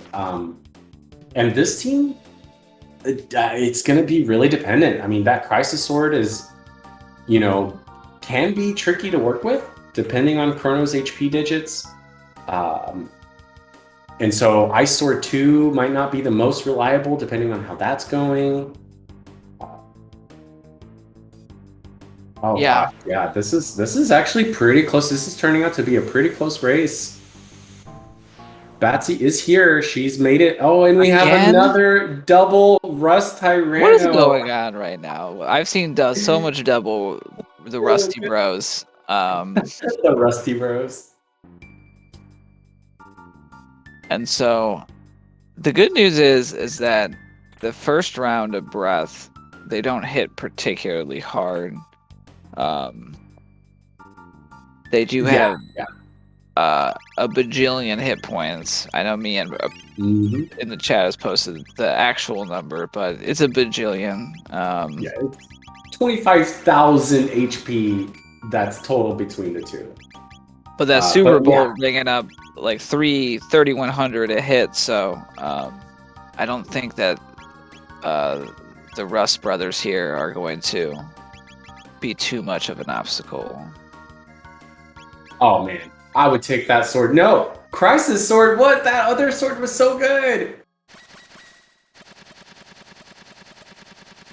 I wonder if he's carrying like a 8 or a 9 on the HP digit right now. And I didn't actually get to see what he's got an 8. Oh, okay. I mean, yeah, if you got a static 8, that's pretty good. I mean, we're gonna see right now with this Ice Sword 2. 47. Oh my gosh. Yeah. And so this is the Giga Mutant spot here, I believe, for Choco. And so we're looking at 11,000 hit points here. Yeah, that's a couple of Ice Sword 2s and a couple of Uzi punches. I think we're good. Yeah, this is real fast. The gear, I will say, Choco definitely has a better set of gear. The only difference that Batsy has that's better than Choco's is the Robo Ribbon, because that's basically Robo's ultimate gear, right? Yeah. But both of them finishing this fight at the same time. Batsy is about to go into... Oh, there's the Max Cyclone. She just learned it, so she didn't have it for that scout fight, unfortunately. But Batsy is through. She is about to go into Lavos. Meanwhile, Choco is going through... Already finished the first boss in the Black Omen. Has a couple more bosses. Oh yeah, more elevator. But... this could still be close. I mean, the Zeal 2 fight, I've said it before, it's a lot faster than and a little more straightforward than Lavos. Lavos can really be tricky. Oh, the Dreambow Plus must have been good. If you guys caught what those pluses were on the Dreambow for Batsy's side, the Vigil Hat Plus, and this Prism Helm on Choco's side, let me know in chat if you caught that. I missed what those things do. Yes, Lavos is going to be scary. This is a tough team to fight Lavos with. It's pretty safe because you have that lifeline, you have haste available. You know, it's relatively safe in that regard. Yeah, it'll be interesting. I wonder if we'll see, you know, the center versus the left pit approach.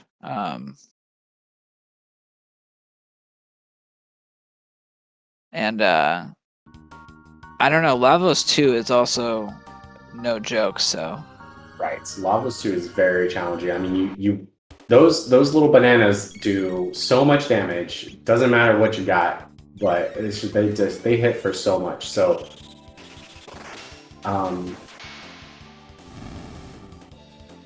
but here we are. We're at the end here. I mean, we're at 2 hours and 12 minutes. Both of them have got to be feeling pretty nervous. I mean, like, they thoughts have, like, they're like, wait, how has the other person not finished yet? You know, I know. like, what could possibly be going on? Like, I thought I was so far behind, but I'm on Lavos now, or I thought I was so far behind, but I'm in the Black Omen almost at the end. Like, what is happening? Where, you know, are they going through the same issues that I had? Like, is execution, do I really just gotta go as fast as possible? Do I have time to, you know, haste my entire party? Do I have time to, you know, play it safe? Or do I, you know, take a more aggressive and gambly approach? What do I do? Another Vigil Hat Plus? That's gotta be better than that Safe Helm. Yeah. Oh, that's too, it's a, yes. Protection from all statuses and +6 like magic or something. Obstacle is stop. Oof. That's not a fun one. We've got Mother Brain here at the, this is Terra Mutant. Yeah, Mother Brain here can be pretty tough, actually. You definitely want to deal with at least 2 of those panels, otherwise the healing is out of control. I mean, 660 healing, you could be healing for nearly 2,000 HP here. If you don't kill 2 of those off. So looks like Choco is doing Area Bomb, taking out 2 of those panels and hitting Mother Brain for some damage. Oh, is it just 1 panel? Oh. Okay, just 1 panel. Yeah, that was just the one. I thought it might get both too. But Batsy is rocking a lot of status protection on her team, so she is safe from the obstacles. Ooh. Chrono with a 9, Ice Sword 2, 4,800 damage. I was gonna ask. I wasn't sure if the Crisis Sword was still being rocked by both sides, but based on that, Well, yeah. Yeah, I don't think Batsy has found another really good sword for Chrono. I know Choco has found a pretty good sword. I don't remember which one it was, but I think Batsy just has that Crisis Sword. That's Lavos 1 down. We get a nice save point inside here. Just shelter, Batsy. There we go. I think with hard items, sometimes we're used to getting here and not having any more shelters left. Yeah. I think she didn't notice it. She started scrolling and like, wait a minute, I have shelters. Why am I not using that? Yes, Choco does have Provoke.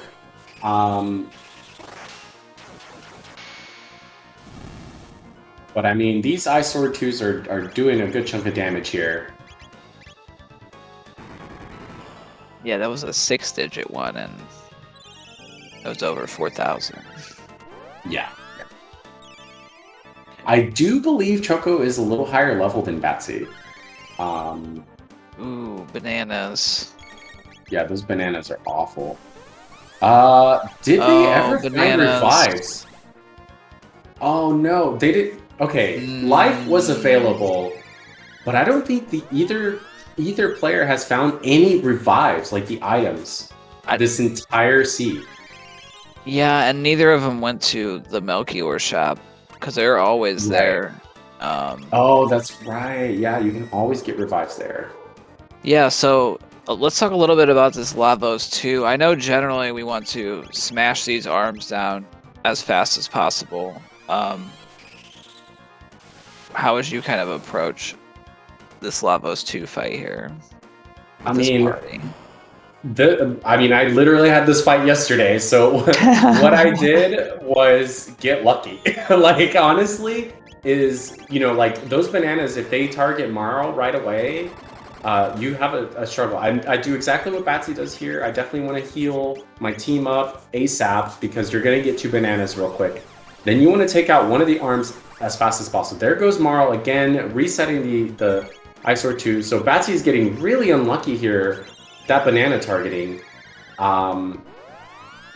Yeah, I mean, like, the ideal is, the banana hits like Chrono or Robo or something and doesn't kill him in one hit. Because you need to be able to get that damage output.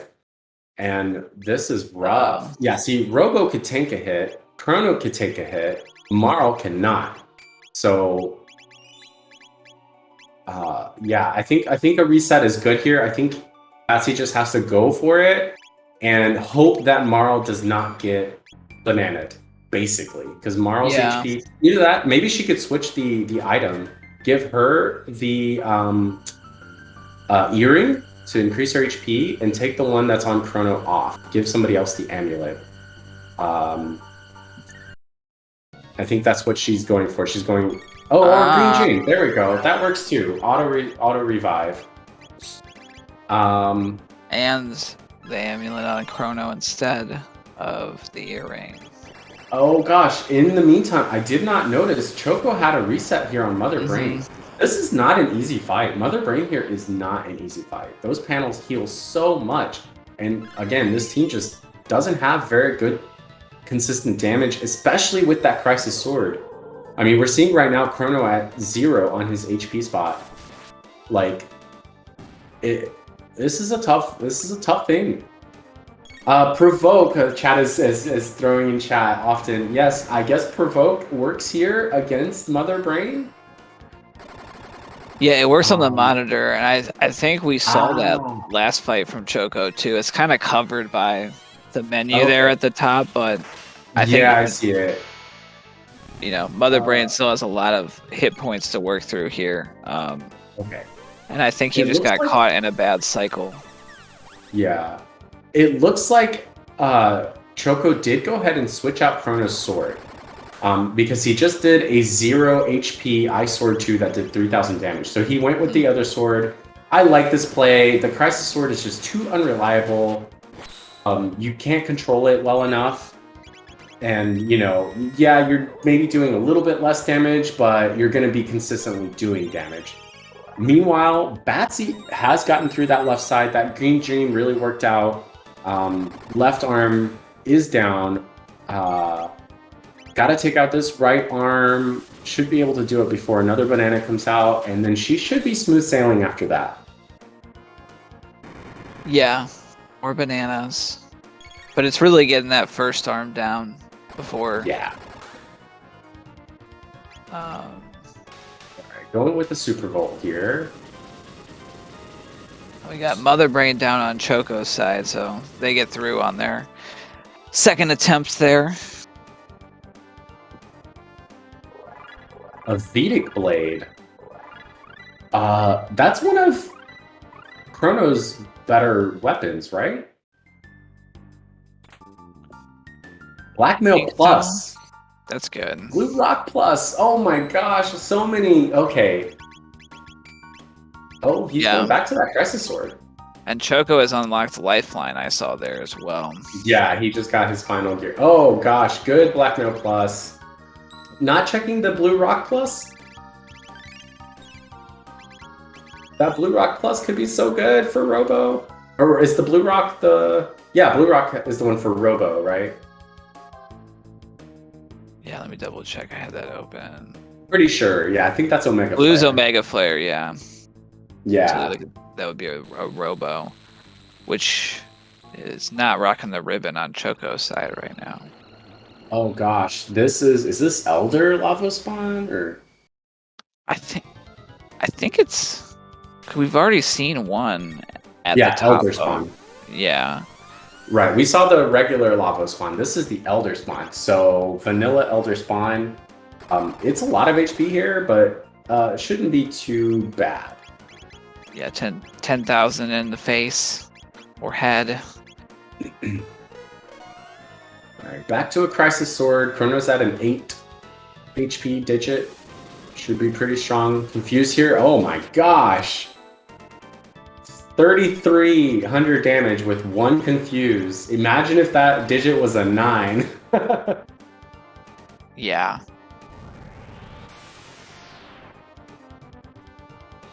And Okay, 7 still good. side, looking a little rough. One of the biggest difficulties right now for Batsy side is the MP recovery. Yes, got the But win she's on through. Lavos too. All right, there's a blackmail plus drop there. Hopefully, remember, in the hard mode, the free menu glitch is no longer here. So getting this menu glitch could really help Batsy out. Gives her time to recover her HP, MP, check her equipment one last time, see if she wants to change anything up. That blackmail plus could be really useful. See if there's any like lightning resistance, anything that can help out with this final fight here. Elder Spawn is down on Choco's side. Oh my gosh, this is so close. We're at Lavos 3, and we're about to fight Zeal here soon. We just have this last panel fight. This is really close. All right, yeah, I'll be curious. I wanted to see if, based on this party, I think I would do middle bits strats because of like Super Volt being like. And if you're using Crisis Sword, if Chrono has a 9, you could probably one-shot that left bit though. So that is a potential. But yeah, I think middle bit would probably be a safer route. You got that Super Volt. You can haste up with Marl. I would get a lifeline out there at some point just in case. Lavos is scary. No matter what, Lavos is always scary. 4,000 damage Super Volt. I mean, 2 Super Volts and like 1 Ice Tackle or Ice Sword 2 should be enough to take out a middle bit. Yeah. And meanwhile, Chocosura is here at Zeal 1 already. This should be a pretty quick fight for him. I mean, I didn't see what his Chrono last digit HP is, but he could potentially one-shot this Zeal 1 with an Ice Sword 2. Oh, it's at 3. Okay, not ideal. Oh, well, it's at 1 now. This is so close.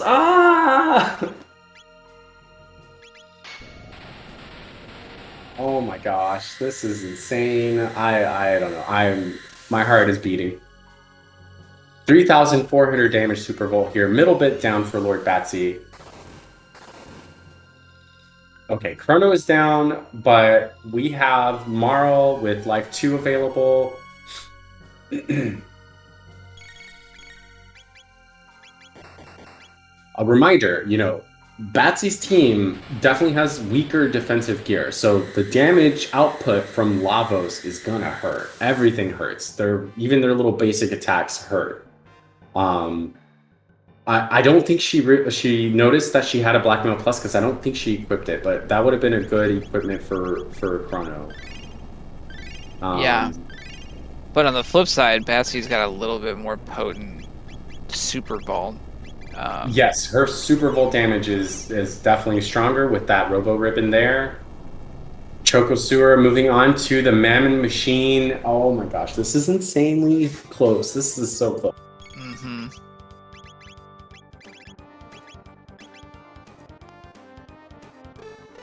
Yeah, so many of these races in the later rounds have been just very close.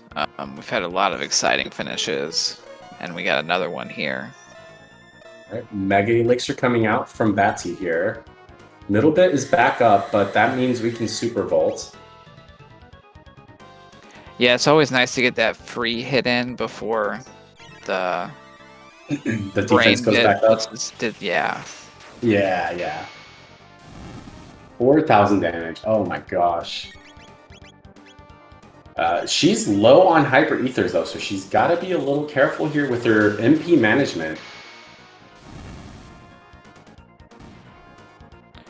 it might be in her favor to switch to Ice Sword 2. That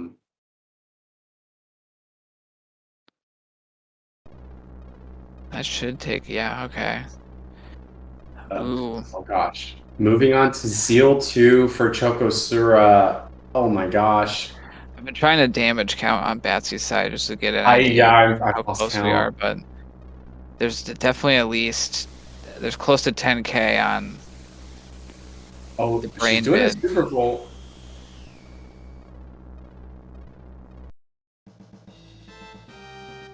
That should be 3,000. okay. That should, yeah, should be like 13,000 and some change versus starting Zeal. Oh my gosh, this is. Ooh. Oh. Uzi Punch. A 1400. one-digit Defense Ice Sword. Restored. It should drop back down shortly, though. There it is. It goes off. Going for another Super Bowl. I'm sure she's been keeping Ooh. track. This could be very close to the finish here.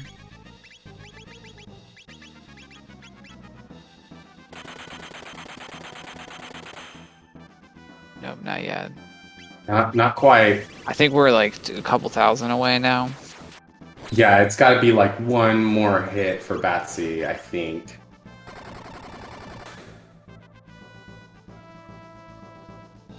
This could do it. And I should. think this is it. I think this is it.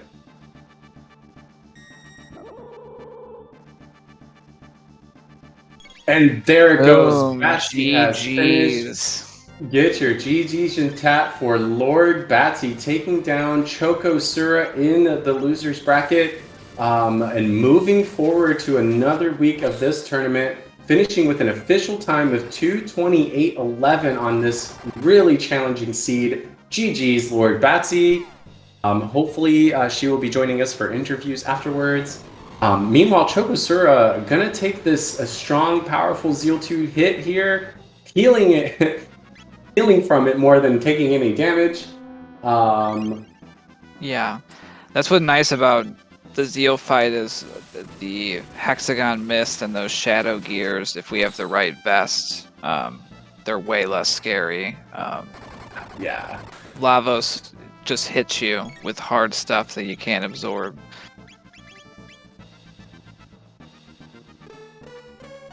Yeah, I'll be curious when, in the interviews here, because I imagine I try not to peek at the race time room too often when I'm running, but I think at that 2-hour mark I was started glancing over and started thinking like, wait a minute, no one's finished yet? Like, Right. and so Okay. I'm sure that finish was Oh, ouch. Choco very, taking a big hit here. ooh. Oh, okay. Oh, no. I think that's, yeah, taking a wipe here. I think that's a forfeit from Choco. I think he noticed, he saw that Lord Batsy had finished and took this wipe and just said, you know what, don't need to do this again. So, but get your GGs in chat for Chocosura as well. Played excellently. Choco unfortunately just got really unlucky with the routing. Definitely last located.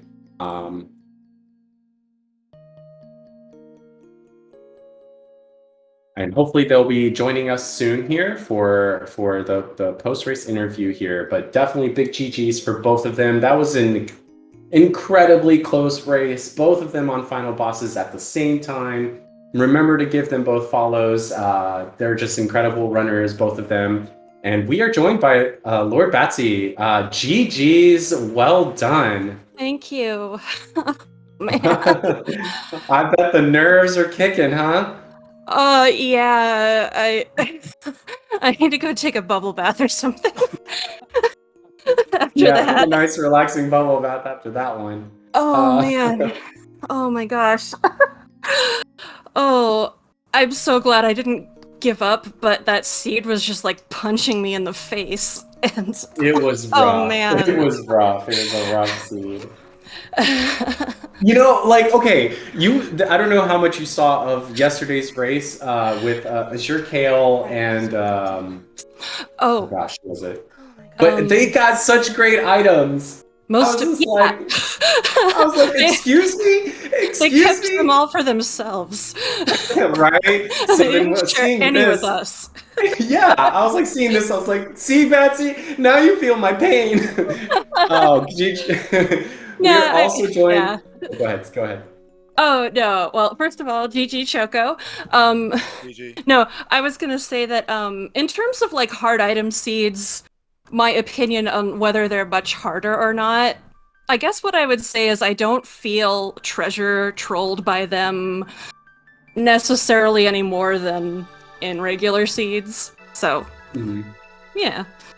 Yeah. But well, we are also joined by Chocosura here. GG's Chocosura, excellent execution, excellently played. You were flying through everything. You just unfortunately last located absolutely every item, every Gomo item possible. So that's how I play. That's what happened. Yeah, that's the unfortunate. Yeah. Yeah, this was the rough one for routing. Oh, yeah, it was. Absolutely. Also joined. Go ahead. Oh no. Well, I feel bad GG Choco. about GG resetting out of desert I was twice. Gonna say that in terms of like hard item seeds, yeah, my opinion on whether they're much harder or not. And you know, it was a really challenging early seed. Both of you struggled in the desert. Lord Batsy, I think, even went to desert first and had to reset out of it as well. Yeah. I was really hoping it would be like not Hekran. Because there was some okay physical damage on that team, and it was Hekran. I was like, well, crap. I wound up in the end using Chrono Robo Marl. Yeah, that's what I'll use. That's how I play. Actually, Super Volt was what carried me. That brings up a really good point. I was curious about your guys' decision to use the characters you used. You know, you had Frog with Hero Metal, and you had Ayla on Batsy's side. Choco, you had Frog, and you also had the Crisis Mune. What kind of led you to choose the characters you did? I think that's what really set me back. Well, I had a Crisis Sword for really challenging early seed. If you saw what happened at the end there, that's the downside of using Crisis and had to reset out of it as well. Yeah, low HP. I was really hoping it would be like not Hekran. That's how I messed up on seed. There was some okay why I physical chose that damage party on that was team, and because I felt Hekran. that I was like, Bob well. didn't have enough. Who did you use? Utility for me? I mean, yeah, he had water too, but in the end using I had Super Chrono Volt, Robo so Marl. I figured I'd stick with that. Yeah, that's what Marl, I used. her tech was just as bad. So Super Volt was what carried me. I guess what yeah, definitely. That brings up a really good what point. I was gonna do was just to have her support throw items around and just have you had Chrono Frog with damage Hero Metal, Super Volt. and you had Ayla on Batsy's side. Yeah. Choco, you had Frog, and you also had the Crisis. Yeah, so gosh, I kept Robo because he was the earliest character to sort of be in a decent spot, so I fed him my power tabs. So I kept him because of that, and then Chrono and Marl, I ended up keeping. So that Crisis Sword would not have been worth a thing without Confuse, but since Super Volt was my best magic damage, I was like, well, okay, I'm gonna let Chrono hang around until I'm sure I'm getting Confuse, like, at a reasonable point, and then if not, maybe I'll, like, kick him out and use Ayla. And then Marl got Ice 2, like, around the same time, so we could use Ice Sword 2 at least. That's what I was waiting for. Where was Ayla? Yeah. I thought I was going to do Dactyl. just to have her support, throw items around. You know what? I thought about going up there, but Super Volt. I'm thinking to myself, okay, I got to be behind because the two resets from that team, and then I reset somewhere else too. So gosh, I kept Robo because he was the earliest character to sort of be in a decent spot. I figured, so let me I fed just him my play power with the tabs. team instead. And not climb up Darkness, I'm already far enough So I behind kept him because of that. And then Chrono like you said, our last location, I ended up everything. Keeping... Yeah, so I was really hoping it was Luca, but it wasn't. I was too. Yeah, I suspected that. Unfortunately, Luca was in the future, and you didn't get the pendant, so didn't have access to her. No, I did deduce where the pendant was, but that was getting Magus's Castle Go mode was what let me know where the pendant was, and I was like, well, at this point, that's just going to take even longer, no matter how fast I am at Omen, so, you know. It was on Mount World. You know what? Yep, I thought about going it up there, was. but Yeah.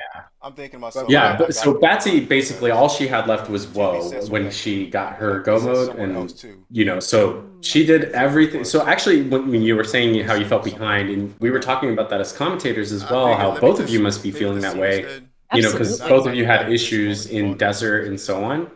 And you were both actually, like, with the exception of doing things in different orders, you were both really just neck and neck for pretty much the entire thing. The main difference was the Go mode, right? So Lord Batsy did get Go mode faster, but it was the Magus Go mode, and that was a really, like, that's a slow Go mode. And that's where you were able to catch up some time, because when you got to the Prism Shard quest, you also had the Moonstone, Sunstone, so you were able to take the Omen Go mode. No matter how fast I am at Omen. Yeah, so and that's where you gained a lot of time on Lord Batsy, so because you were both in the final bosses at the same time. It was like I was yeah. You know, I kind of okay. You know, so when I left the Thomas Pop at the snail you were stop, saying how you my felt thought behind, process was we were this: talking about that as commentators. do I as need this well, thing? both of I'm you just must gonna be check feeling that way. everything else, You know, because both of you had issues. I know I have, and so on. in case it leads And to you were something like both Prison Shard, which it like, did. with the exception I have of doing Morrow, so I'm things just in gonna leave different it, orders, you were both leave it there for really now, just neck and just neck check for everything pretty else. much the entire thing. Then I realized the main oh, wow, difference I got the was pendant. Let me check the future. Go mode, Maybe right? I'll So hit one of the Lord Go Batsy modes did there, get and Go I mode didn't. faster, but it was Gino the Magus Go mode, must have and had the ruby knife. I'm that guessing. was a really, like, that's a slow. Yeah, had to. Yeah, Uh, had That's to. where you were able to Wasn't catch up some no, time, because when didn't you I got get to the Ruby Prism Knife from Shard quest, somewhere? you also had the No, Moonstone, you got no, the I Dreamstone. I You got were the able to take the Omen Go Dreamstone. mode. Yeah, thank you. Yeah, ruby knife had to be. Oh, So- right, and because that's my where you tracker, got- because you it's the end gained of a the lot game, it time pops on up Lord with like Batsy, what it so thinks you because have, were and both yeah. in the Right. final bosses Okay. at the same I was time. like, it's It on was my really tracker, cool. and I think everything wow. else on there I did collect, Yeah. so you know. You know, I Oh kind no, of, right, okay. because when you unseal when I left the Zeal, Thomas it Pop lights at up the the snail Ruby stop, Knife on the my tracker, thought no process matter was which way this: you went in. I'm Yeah, pretty. I need That's this what's thing, going I'm just on. gonna check But I'm everything looking else, at it, I'm like, but I have it. because Oh, right. I No, know I okay. have, in case it So leads then to when something I like last Prison Shard, which it location did. I have Morrow, so I'm just gonna leave it there for now, and just check everything else. Thinking to myself, I Then I am realized, not doing Magus Castle Go mode. I got the pendant. at this Let me latency. check There's future. no way Maybe I'm I'll doing it. hit So one of I'm the Go checking modes there, the and I Sunstone. didn't. That's where I found the clone. So I Gino figured, let's do Black must have Omen had the ruby knife, I'm guessing. and see if I can actually Yeah, it had to. Yeah, it do had something to. in the Black Omen Wasn't no, instead of because doing didn't I get Magus' Ruby Castle. Knife from somewhere? So. No. Yeah, no, that No, I think that was a really good call, because the Magus's Castle was actually like pretty annoying. I think Son of Sun was there, and that fight's just slow no matter how strong your team is. Right. Yeah, So, yeah, that was fun. Yeah. the way I feel about Magus Castle Go mode is it has to show up early enough. It does. Yeah. So that you don't have other options. But I'm looking at it, like I'm I like, did. but I have it. Oh, right. No, okay. If you take Right. Magus Castle Go mode, So just then go when with I it. But last if you find it location, late in the seed, an hour and a half plus late in the seed, there's no point doing it because it's just so slow. Yeah. I think Yeah. had I found it any later, it would have been the wrong call. Well, I don't think that. I know that because of how close this was. So, yeah. No, in your shoes, Lord Batsy, I do think, yeah, you made the right call there, because you would have had to climb Mount Woe to get the pendant, go do the escape sequence, and then get Yeah, lucky. If you would have had the chosen Geno Exactly. Dome, yeah. So like 20 minutes and then get lucky. I was like, no, I could just go through Right. the castle. That takes about 20 minutes anyway. Like, yeah. and then, oh. And I do have one more question specific to Choco. Okay. And we saw Lord Batsy after she took a wipe in desert. She saw the Robo Ribbon on Xenon Bridge and said, "You know what? Let's get it." I'm curious because you saw that as well. What kind of made you say, "Nah, I don't want that Robo Ribbon," even though you've already decided to use Robo? It's just the fact that I reset in desert and I lost time. So, I mean, the way I think of it is this: Robo's ribbon doesn't lead to progression. So, I'm already feeling behind. I already had to reset. Mhm. So, Yeah, that makes perfect sense. Yeah, I'm yeah, looking that for makes other sense. items, you know. Right, Robo's ribbon's not for gonna sure. really help me. Yeah. I would have liked to, but Yeah. Yeah. It did. I think, like, it did contribute to Batsy being able to take down, because Batsy also triple dipped the desert. Just the Did. second dip was just to loot it, Mhm. and then came back again. But when she came back, she had that Robo Ribbon, and the Super Volt damage was just enough so that she was able to take it out in, I think, like, one hit less. Okay. Than what you needed to hit, and that's I think what kind of made the biggest difference there. Right. So, but I mean, this is like, that's one of those niche, super specific cases. You know what I mean? So It just worked out that way, yeah. it worked out. Yeah. Was there any good items on the bridge at least? Or any good drops? Not that I. Photonics. Oh, they were like, yeah, full tonics. On the bottom? You know what I will say is that since my Lavos strats were center bit, and I kept having to take that counterattack, those full tonics absolutely came in handy. Oh, okay. Yeah. So You did use them. Yep. yes, I did. So hey, because I was letting Robo eat the X strikes. Yep. Do you have any other questions for Lord Batsy and Choco, free fits? Oh, I think he's Yeah. For Batsy, we saw that that Lavos 2 was being very mean. Oh yeah. And I was just kind of curious, what were you thinking? After the first couple banana shenanigans. Chiefly, I wish my hands would stop shaking. That was the first one, and then the second one was just my fault. But the third time, I just stuck the green dream on Marl and got through it. So it worked out. kept targeting Marl with it too. It was just like, Yeah. he was out for her. Well, do you guys, as runners, Choco and Lord Batsy, do you have any other things you'd like to share? Thoughts about the seed, or just the race, or the Cadillac Cup in general? Oh my goodness. I do want to say one thing about hard mode in general, and Mhm. that is, you really, well, let me put it this way: hard mode and random, what is it, random items, or what is that called? and like healing Yeah. item rando. Yeah. Yeah, I think it really forces you to think, because Hmm.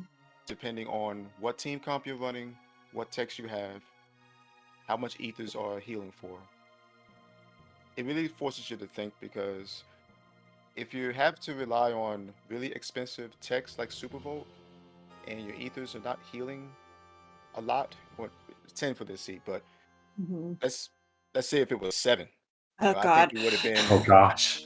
I think it would have been a No. lot, because The fact that they were at least 10 was really key, because yeah, that means 2 for a Luminaire, not 3. right, and it just makes the seat longer. But I think it forces, not forces, but kind of makes you think about your routing choices on how you want to do the early game, how you want to do the mid game, how you want to do the late game, depending on what the seed gives you versus, say, normal mode. And you don't get a lot of high-end items until close to the end of the seed anyway. So hard mode pretty much forces you to use what you're given, the low tier Mhm. items. Does that make any sense? I mean, Yeah, I That's mean, an absolutely brilliant point. Yeah, I totally agree. you can't be picky. Yeah. exactly. Like, You yeah. It's like, not like you won't get stuff, but you can't be picky. right. You absolutely can. Yeah. And another thing I want to touch on is, I probably said this earlier, but relying on a crisis weapon has its Yeah. ups and downs. You really have to watch Yeah. your HP, watch when the enemy goes, watch when you queue up your techs, because a lot of times if you queue up a tech and you get hit before you can pull that tech off, you get lowered down to 0 HP. All of a sudden you do 0 damage. Yeah. I think it's Mhm. kind of dangerous to rely on that kind of strat. I kind of relied on it for a lot of my bosses. Like you Mhm. saw when I had to reset off of, what was it, Mother Brain Mother Brain. Yeah. and Mhm. Swords, because Chrono's max HP at that level ended in 0. So Oh Mhm. god. Chrono wasn't doing Yeah. anything.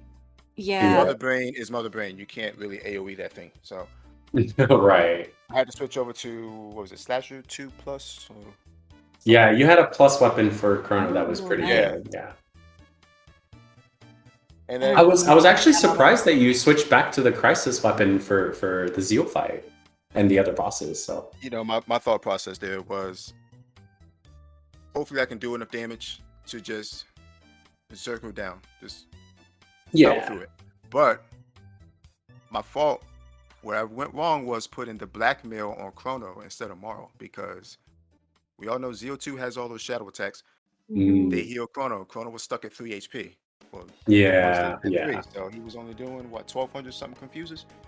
Yeah. And then she Yeah, when you had a high HP value for Chrono, you were doing like 5,000 damage almost with those Ice Sword 2s. So Oh yeah, yeah. yeah. Mhm. But like I said, you can't rely on that, because at one level you may have, say, 7, 8, 9 as your HP, but next level you may have 3 or 4. Yep. Right. You know what I mean? Or 0. Yeah. Right. And the mid tonics in this seed, gosh, they were 132. And when you're working with crisis weapons, the last digit of some of your healing items and healing rando can be pretty clutch. But like, you want like 7, 8, 9. You want something that'll Yeah. cause a big swing. Mhm. Like, Exactly. Yeah. yeah, You want not a 7, 2. 8, 9, exactly. Yeah. 9 especially, because if you're at 0, Yeah. you use that, then Mm-hmm. Yeah. you're at 9, Yeah. and then. But Yep. that's where my downfall was at Zeal 2, putting the blackmail on Chrono instead of Marl, Right. and not letting his HP go down. Right. How about you, Lord Batsy? Any final thoughts about the seed, the Cadillac Cup, or the tournament as a Oh my whole? goodness. All I have to say is I have done Magus's Castle Go mode in all of my matches so far. Please, Yeah, can I do I've noticed something else that. next time? I'm sorry, I feel for you. So fingers crossed, fingers crossed. But I Yeah. mean, it's fine. I know what I'm doing in there, so whatever. But you know, Right. I try to avoid that at all possible, unless, I mean, the game gives me no choice, then I do Mhm. it. But Right. like I said earlier, you don't want to do it late in the game, like an hour and a half in your run. You don't want to, No, you really don't. because you end up finishing in like 2.5 hours. Yeah. And there's no big cutscene that lets you take a bio break. Exactly.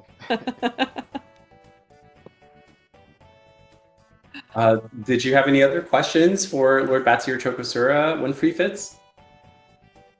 No, I think I covered it. I know I learned a lot just watching and chatting with Smirk and speculating about what the two of you were thinking at various points, and I think it just shows that, like, just because you feel behind in the race doesn't mean that you are behind in the race. Sometimes your opponent is going through, and in this case it was the exact same stuff happening kind of on both sides. So I think both of you did a great job of showcasing just kind of that perseverance and just keep pushing, and you never know when you're going to come out with the 2.5 hour W.